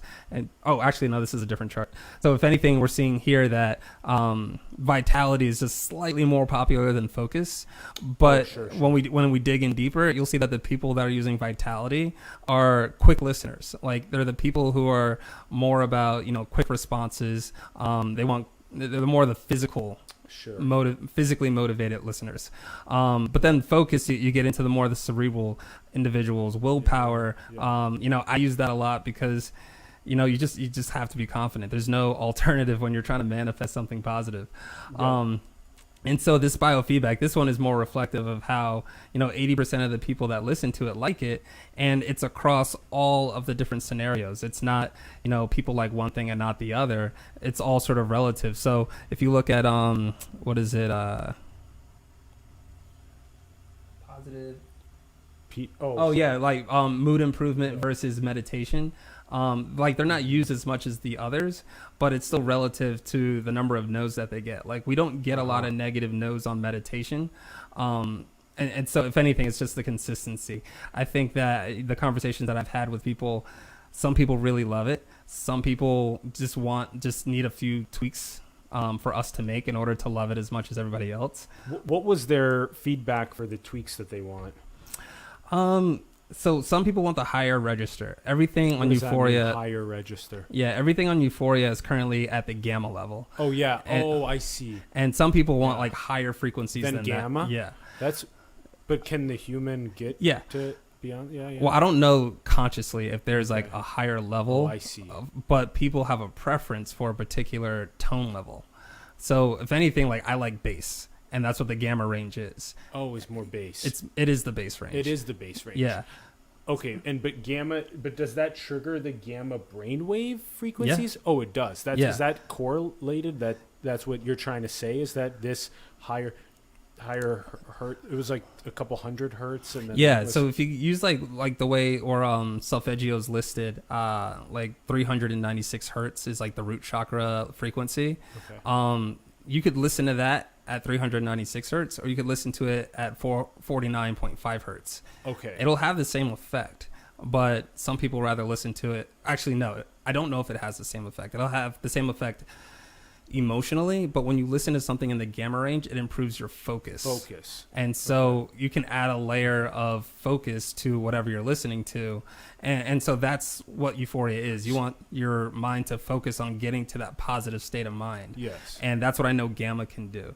And is there also, Euphoria hasn't went into getting people into like the delta states of mind or the theta or the alpha states, has it? So when you create a binaural beat, you can establish. Let's show what this looks like quick.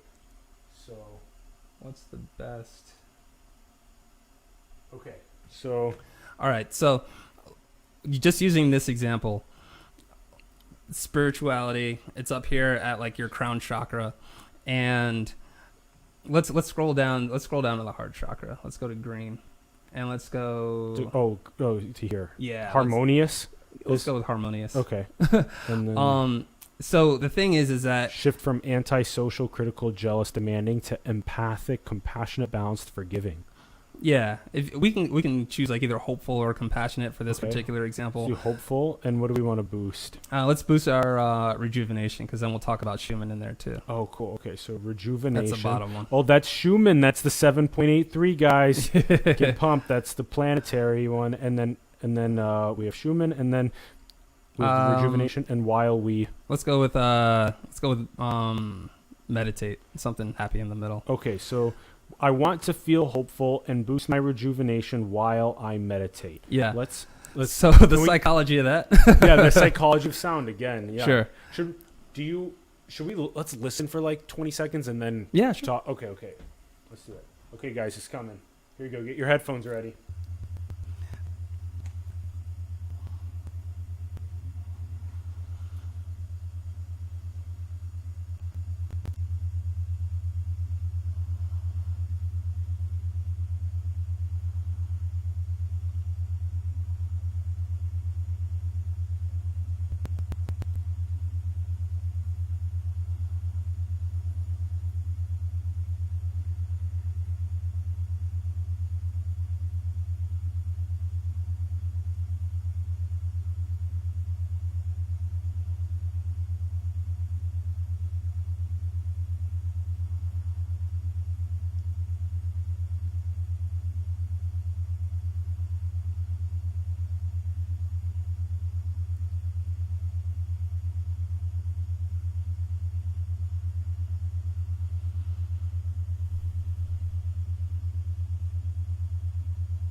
Okay. Interesting. So that was our where we were doing the heart. Mm-hmm. Okay, and we were doing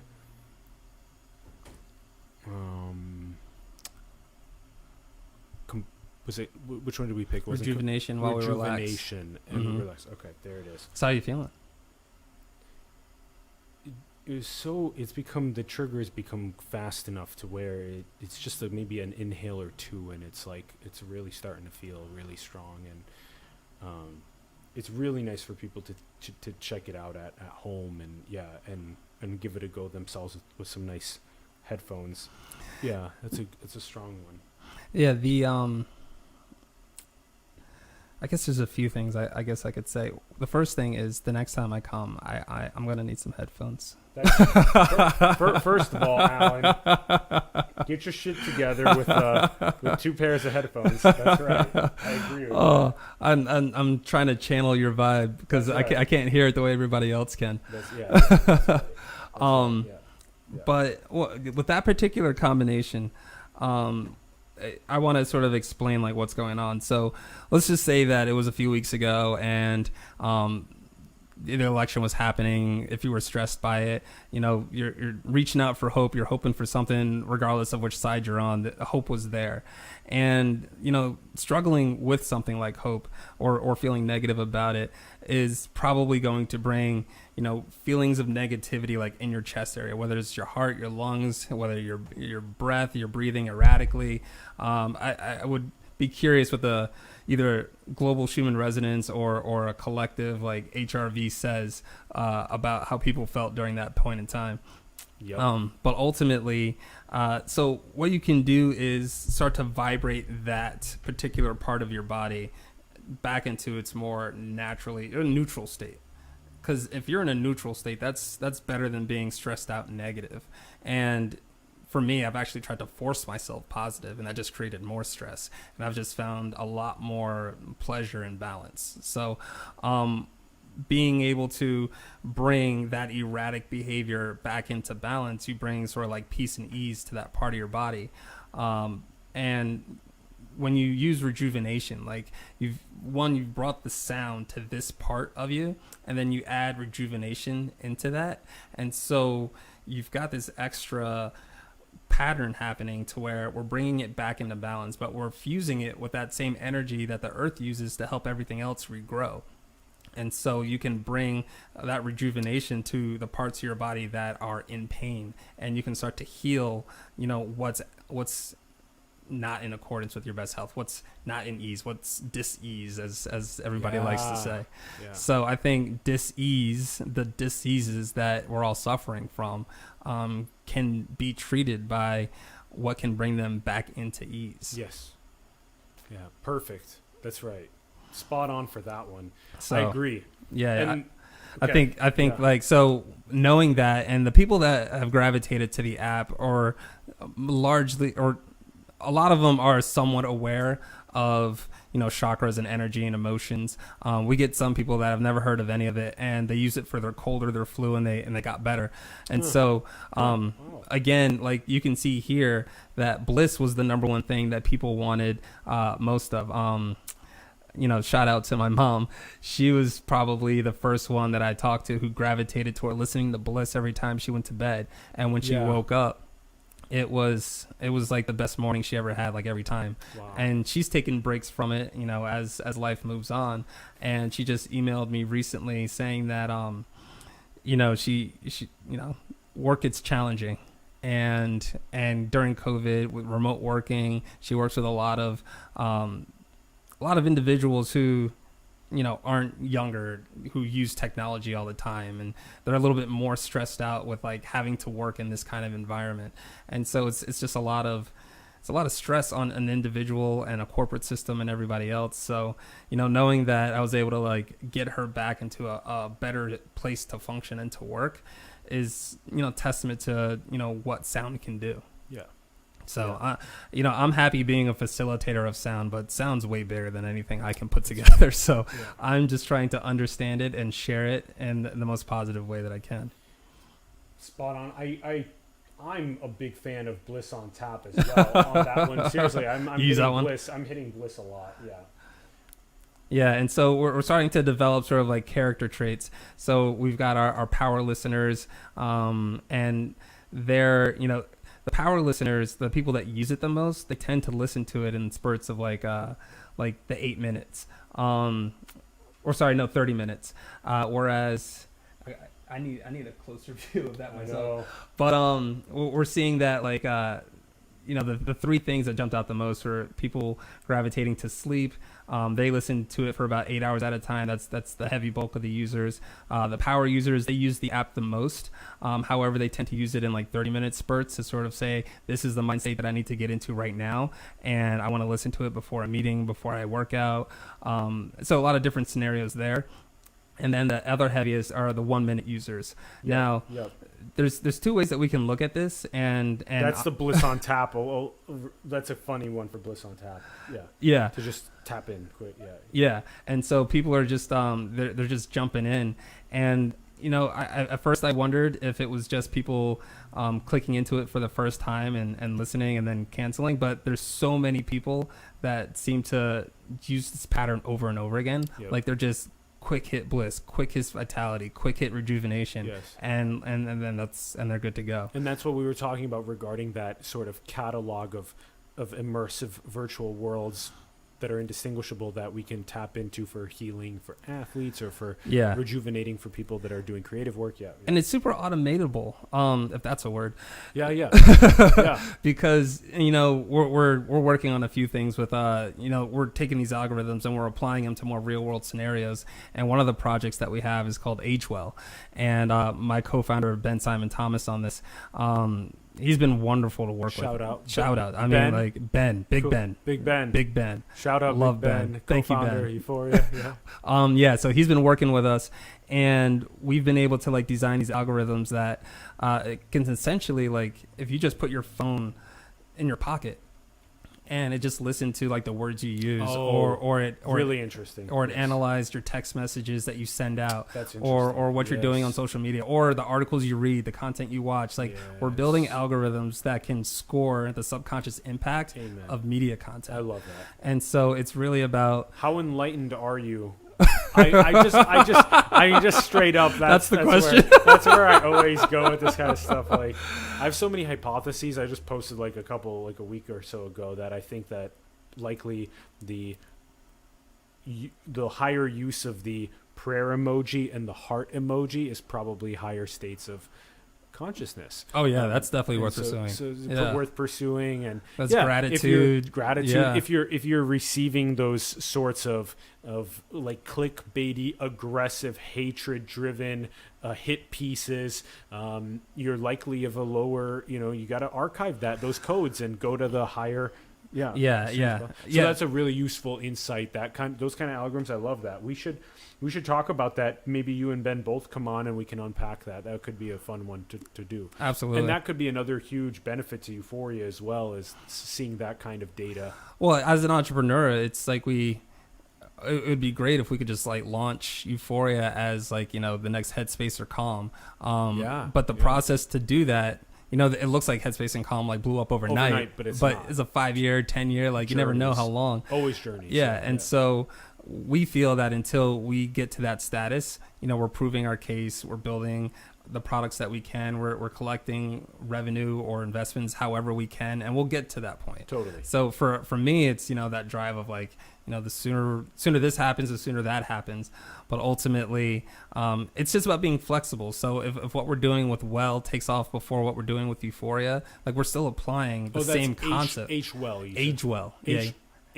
Age? Yeah, like getting older. Oh, AGE. Age well. Oh, interesting. Yeah, so it's a platform to help aging adults. Yeah.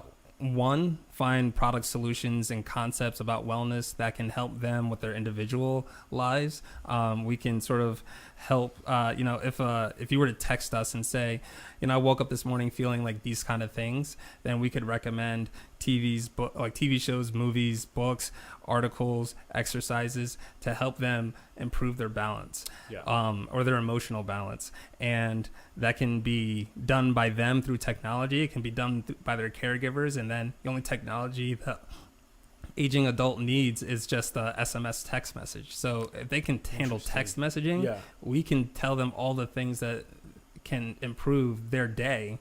And as they experience less days with stress, they get less of all the chronic conditions. That's right. I was saying earlier, I think it's 80% of people over 65 have at least one chronic disease. Yep. Again, that's incubating over 11 to 40 years. So they already have it, and now we're just tracking it at 65. And then 68% of those people have two diseases. And comorbidities are what's driving the healthcare industry into peril, because insurance companies are like, why do you guys keep asking people to come back more and more? So now it's all about how do you actually get people better and proving that they are getting better and minimizing all these like compounding like ailments that people struggle with. Yeah. So and you're speaking again on the kind of Vivian Ming maximizing life outcomes language again, just that it's so interesting to take something as simple as an SMS for someone around the world, whether it's someone that's older and can only handle that, or whether it's someone that only has the device that enables just the SMS around the planet in lower socioeconomic status. How interesting it is for them to get those tiny notifications that maximize their health and wellness and life outcome. And we're suggesting low tech and no tech solutions. So it's not about something expensive that they can't access. It's about remembering to breathe, remembering to take a walk outside, find out what inspires awe within you, what is that inspirational thing. And we want to help them track it, and we want to remind them as often as they want to be reminded of the things that can help them feel better and give them the agency to choose the path that they want to take. I think that a lot of us are on this journey with zero clue about what tools there are for us, and we Google it.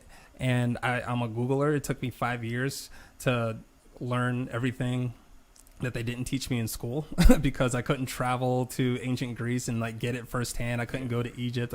So we learned through the internet, but ultimately, it's applying it and seeing what works and seeing how it can incorporate into people's daily lives. And I'm the biggest user of it. I wanted to feel better and to operate at a higher level. So the fact that 80% of the people who download this app still have it is, for me, that just says that, we're doing the right thing, and sound is powerful. Yes, including myself and several friends as well.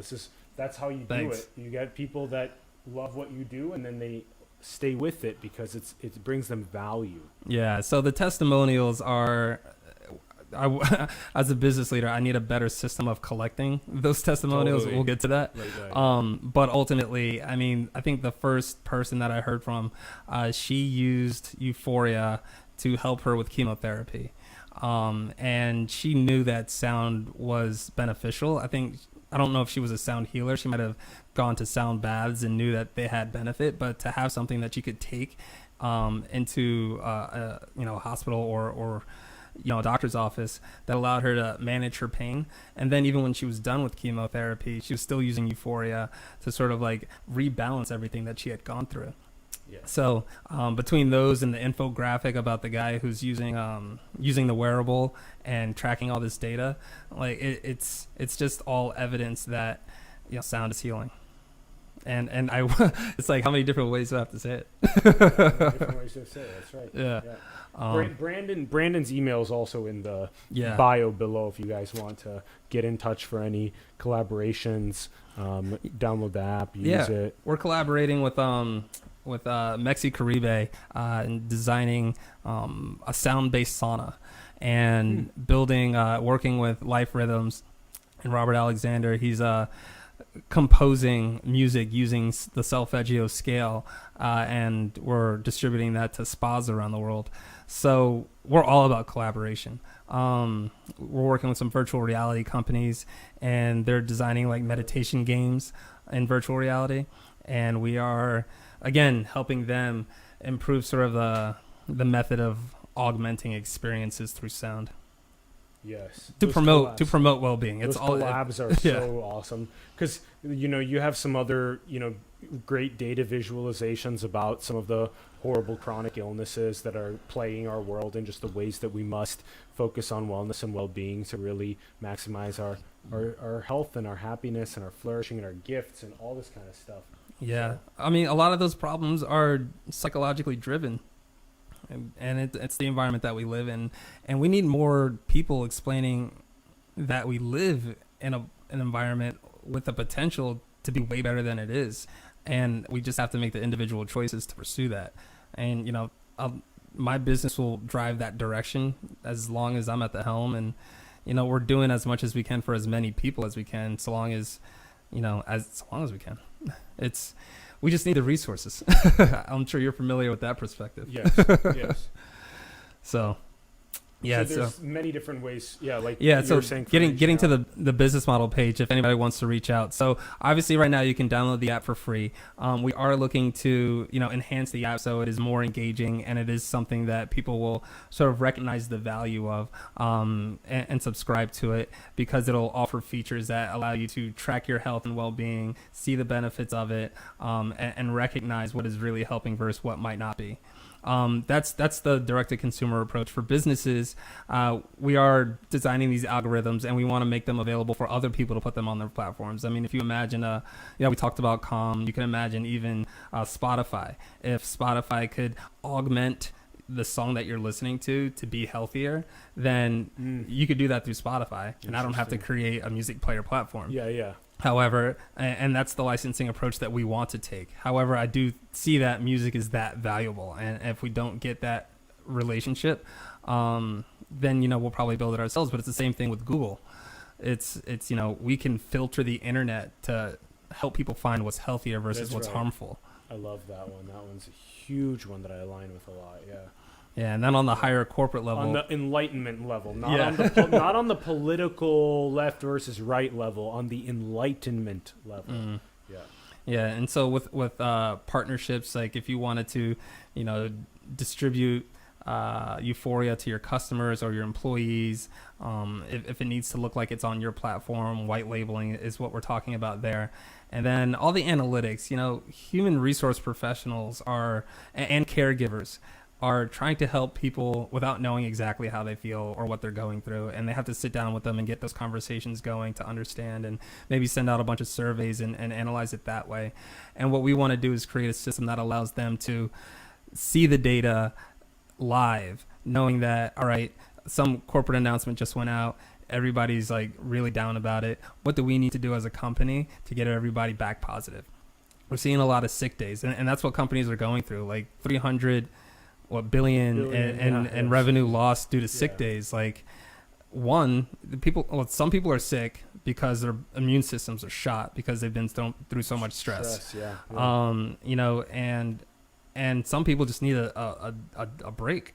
They need it for just to rebalance. That's right. And so I think, again, if we can catch things further upstream, then we can start to balance things out in a way that don't seem so like world shifting. Like, it's okay to let people work from home. Now we know that. Like, it's okay to let people like take a healthy day or to take a mini break in the middle of their work day.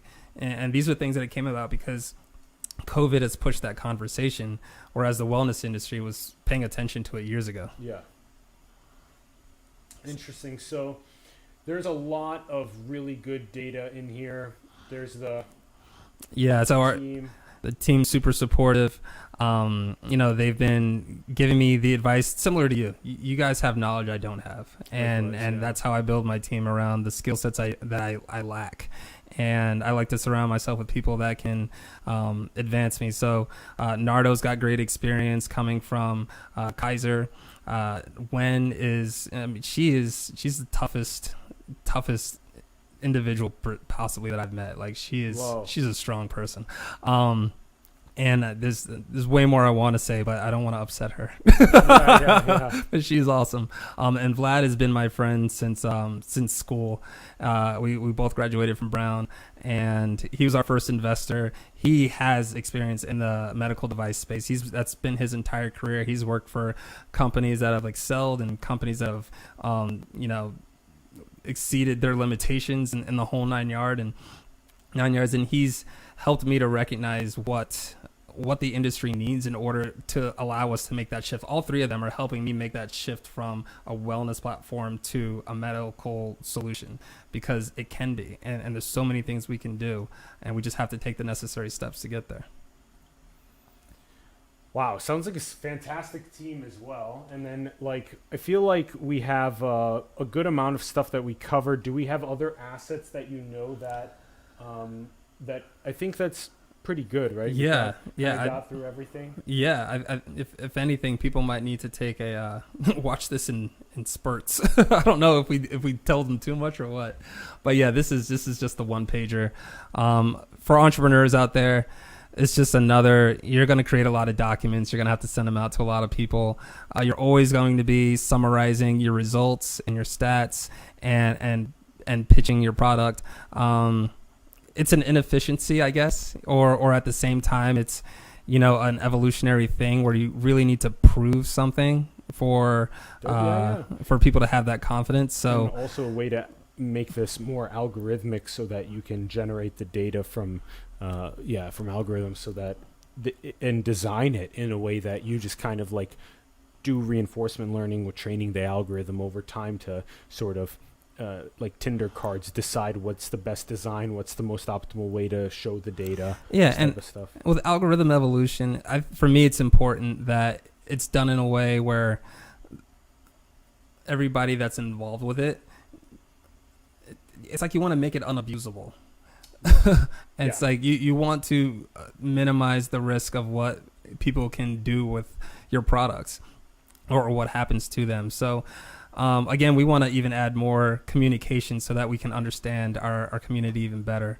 So that's also a big thing that our current customers have asked for. Like, there's a strong desire to have a community where you can talk about emotions and not feel weird about it. Yeah. And that's another good thing that Boaz Gaon and Wisdo have done, is they've went through the process in building out Wisdo in Israel, and now it's all around the world. 500,000 plus people are using it, and people are now able to talk to other people that have went through the difficult life processes, and then it creates that community. And so people really want also a kind of synthesis of things like Euphoria with Wisdo, like you were saying with Spotify, with like a Google Enlightenment style like ranking of things, like all this type of stuff. So there's a huge synthesis among us in that space, and I think we did a really solid job breaking down a lot of the Euphoria white paper and also the psychology of sound in general. There's a couple things that I still think are important to talk about. I mean, we talked about this a little bit before we started, and I think it's really important. It's probably important enough to mention on the way out as much as we can. If we can just mention that when it comes to underprivileged communities and helping them, is that it's really important to come in and ask questions about what their needs are first.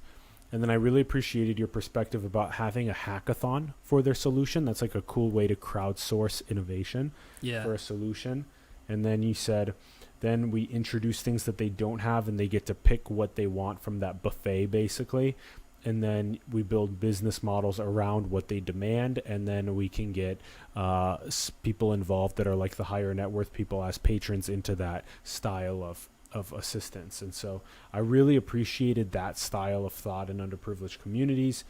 I mean, we talked a lot about the way that kind of the future of these sort of correlates of more enlightened experiences, and just people over time becoming more and more integrated with a sort of AI coach, some sort of a feedback system that happens with themselves achieving better longevity, better moment-to-moment health, happiness, flourishing, more and more of their North Star pursuits. So I feel like some of the stuff that I wanted to ask you at the end, we'll see what we can hear from you in the time that we have left on the show on these topics, but just a quick bit. I want to hear what you think is even the nature of consciousness and reality. My answer.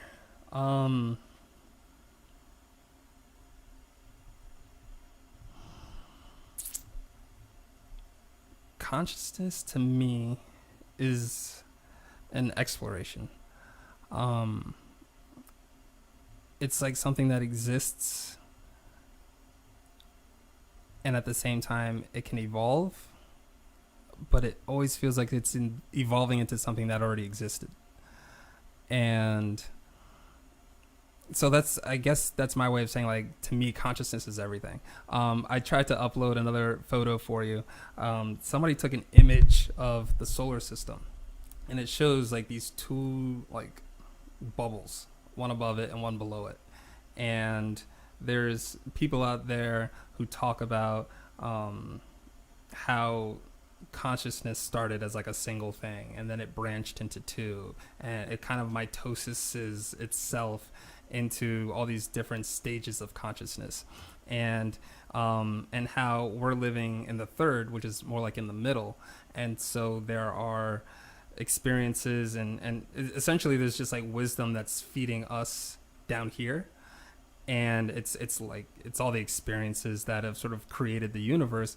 But at the same time, like, there's a piece of consciousness within each of us, and it's allowed to be unique, and it's supposed to be unique. And I think that it is what drives people. And for me, it's like this like tiny little energetic magnet that's inside of everybody. And our consciousness draws our experiences to us, even if we think the experiences are just happening. And again, that's about how, this quote from Gandhi is how, and a few people have said it, but, our thoughts lead to, our thoughts lead to our words lead to our actions lead to our habits create our beliefs, and our beliefs create our thoughts. So we're in a cycle consciously, and we have to, for me, the whole purpose of Euphoria is to help people recognize if that's not working for them and how to make it work for them. Yeah. Because for me, it's all about people trying to manifest the lives that they really want, yes. the lives that they believe they're capable of having. And the challenges that they face are because of other people who came before them who were not thinking about them. And I want systems that think about everybody into the future. Yeah. 7th generation principle. Yeah. Yeah. I didn't know that existed, but that's a great place for me to start. Yeah, likewise. Yeah.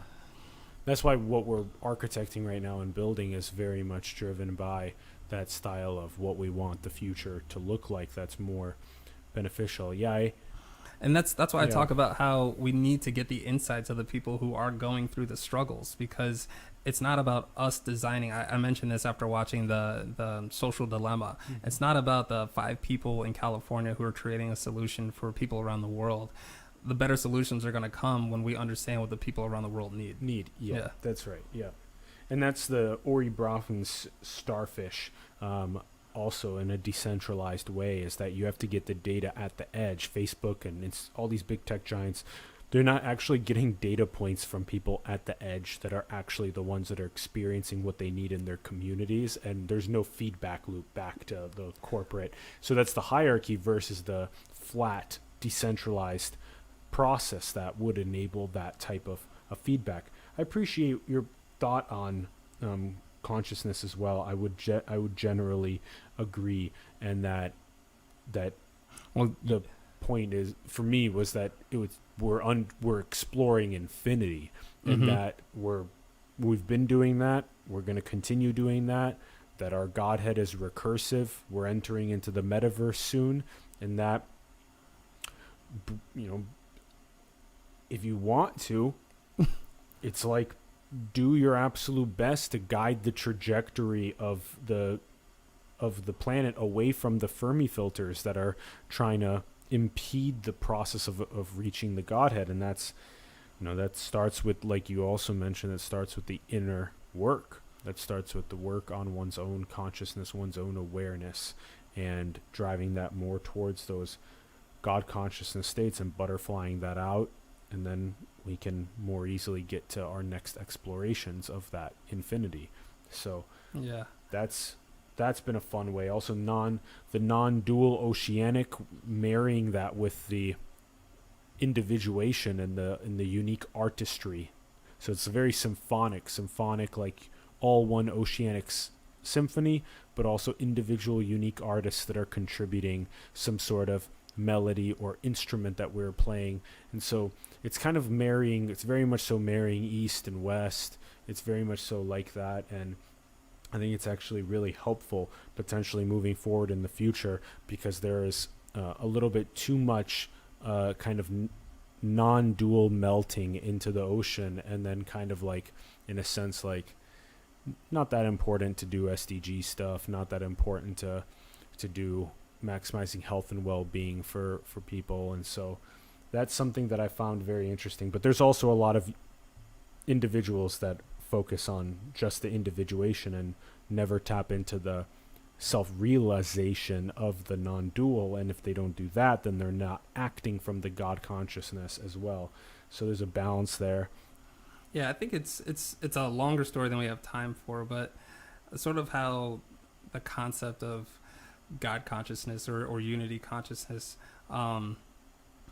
is introduced to cultures and civilizations and societies. That's right. It's if the day that we have time to talk about sort of like who teaches that message. That's and, right. And why they taught it and where they had to teach it. Yeah. And what they were up against.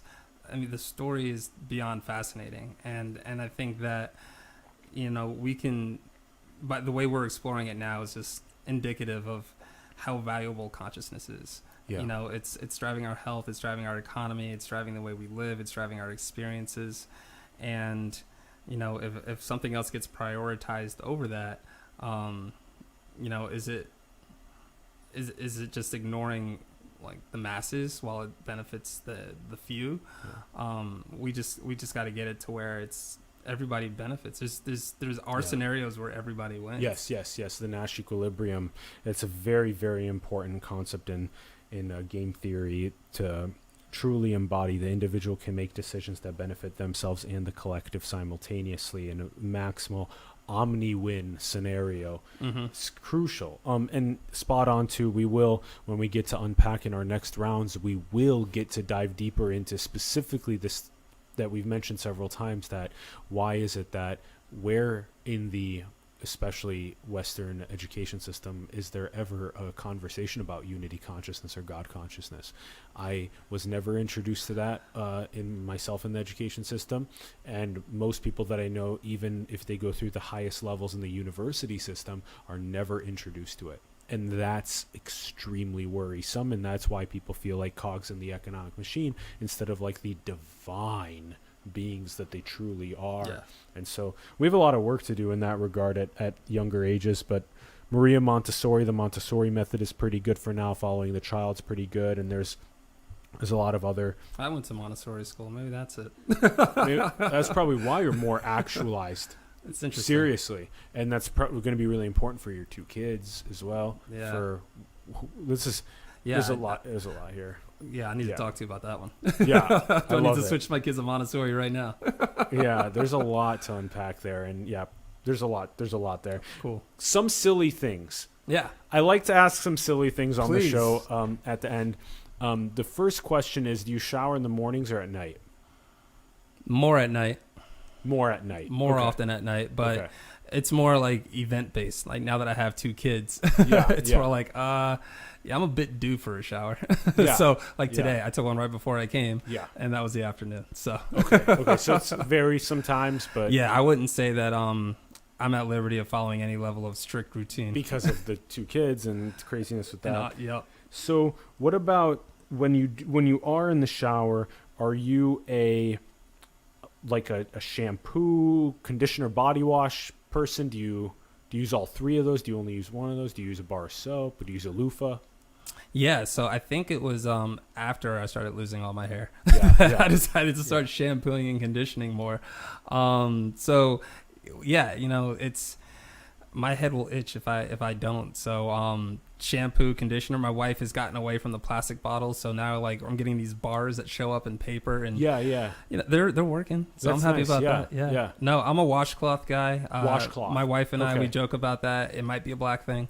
Interesting. That's Yeah. an interesting one for me to think about too. I mean, it's just like I didn't know what a loofah was until I got to college and I started seeing other people with them. Yeah. My wife is definitely she used to be. Now we just got soaps that just do it for you. So exfoliating soaps. you put the soap in the washcloth and you get it nice and hot. Oh, and if stuff. you want to get silly, I wet the washcloth. Yeah. I put all the soap on one side. Yeah. Then I take the soap, I put it on the other side, and I squeeze it tight so that way the soap is inside the washcloth. Oh, I see. And then I scrub. That's so that I then keep the bubbles coming. Oh yeah, exactly. I love it. Okay, so you got the washcloth method. That's great. That's the washcloth method. That's great. Okay. And then are you like a 5-minute shower guy, No. 10-minute, 20-minute, No. 30-minute? How long? are you? I would say 30 minutes on average. Okay, you like really long showers. That's cool. Yeah, I'm just chilling. You're just chilling. Yeah, yeah, for sure. As long as I can. I guess I don't have a routine about when I take a shower, but when I'm in there, I want to do the shampoo, I want to do the soap, then I do the conditioner, then I do like some sort of like body scrub that is supposed to have more benefits than the Irish Spring that I grew up on that I still use. For sure. So in any case, yeah, there's cleanliness is a priority. Yeah. But I'm not like, I haven't gotten to the point where I need to dictate like what I use. Yeah. I mean, I'm waiting for the entrepreneurs out there to tell me like, this will grow your hair back, this will prevent ingrown hairs because these are annoying. Sure. Yeah. Shaving. What am I supposed to use for my face? Like, how can I like make scars go away? Stuff like this. Yeah. But what about, do you do any shower thoughts? And do you write them down? Do you have a journal, or like, do you do any of that? I don't write I do have journals. I tend to take thinking in the shower, and then I will apply it to like a business concept. Yeah, it's another familiar. So I might be thinking through a business plan or a pitch deck or consciousness, Sure. or a better way to explain Euphoria, or a different application of our algorithms. Those are the things I think about. Sometimes I'll listen to like guided messages.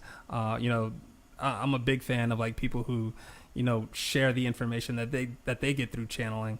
And so I'm just a magnet for, deeper thoughts. Like I'm curious about other people's deep thoughts. I have my own. I love these conversations. Likewise, because, this is the stuff that I feel is truly important, the stuff that I want to understand. Even reincarnation. It's like, it's not supposed to be a thing in one culture. It's super crucial in another. And when you look at all the historical stories and who's moving what needles, like it's something that requires us to pay attention to and see what we can do from it. I mean, the Dalai Lama said he was reincarnated. Like, why is this not a thing? Yeah, the Tibetan Book of the Dead is super interesting, and they're actually trying to scientifically validate rebirth, and science needs to become more serious about, and we need to put the right incentives for science to be able to properly investigate that so we can understand it, because that will lead us to a more cyclic idea of life rather than a linear, finite one. Yeah. So, YOLO's fun to say, but I don't know if I believe it. How about, okay, so now let's do this. So you're on your way to bed. Mm-hmm. Now you have to take your socks off. How do you take your socks off? One at a time. What's your procedure? Do you go right to left, left to right? I think I go right hand, left foot. Right hand, left foot. And then do you fold? How do you fold?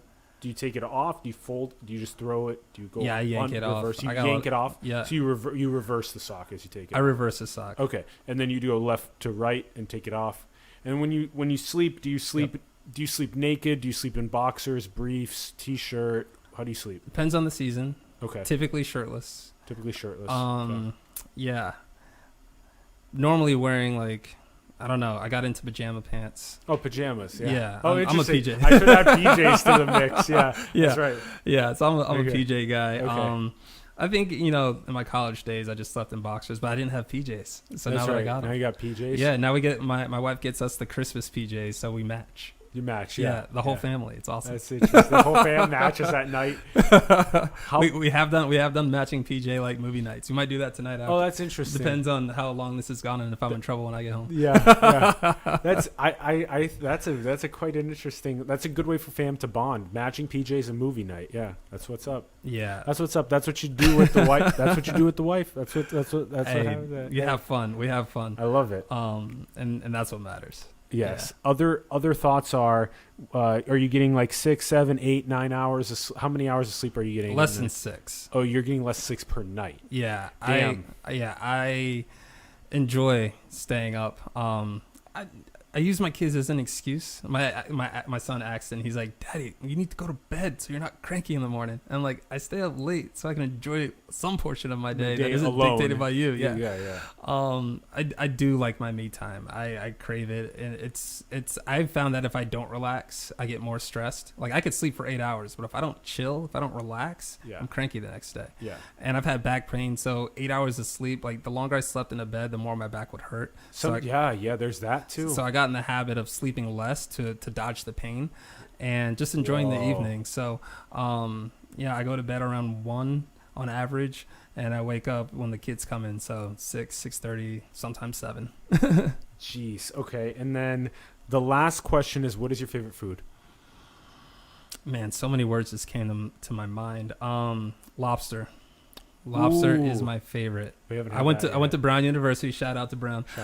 Providence, Rhode Island, and Hemingway's. So there was this one seafood restaurant. It's like I saved up all my money of 4 years of college to go to this one place for dinner, like one time, and now I just crave lobster. But I'm on the West Coast, so my friend, shout out to Scott, and Kristen in the Nethercuts, we'll fly it in. So Legal Seafoods is you can order live lobsters from Maine, and they're the yummiest lobsters I've had. Yeah, so, the lobster from Maine. That's what's up. Yeah, so ship it in live, and find a friend from Massachusetts that knows how to cook. yeah, exactly. Yeah.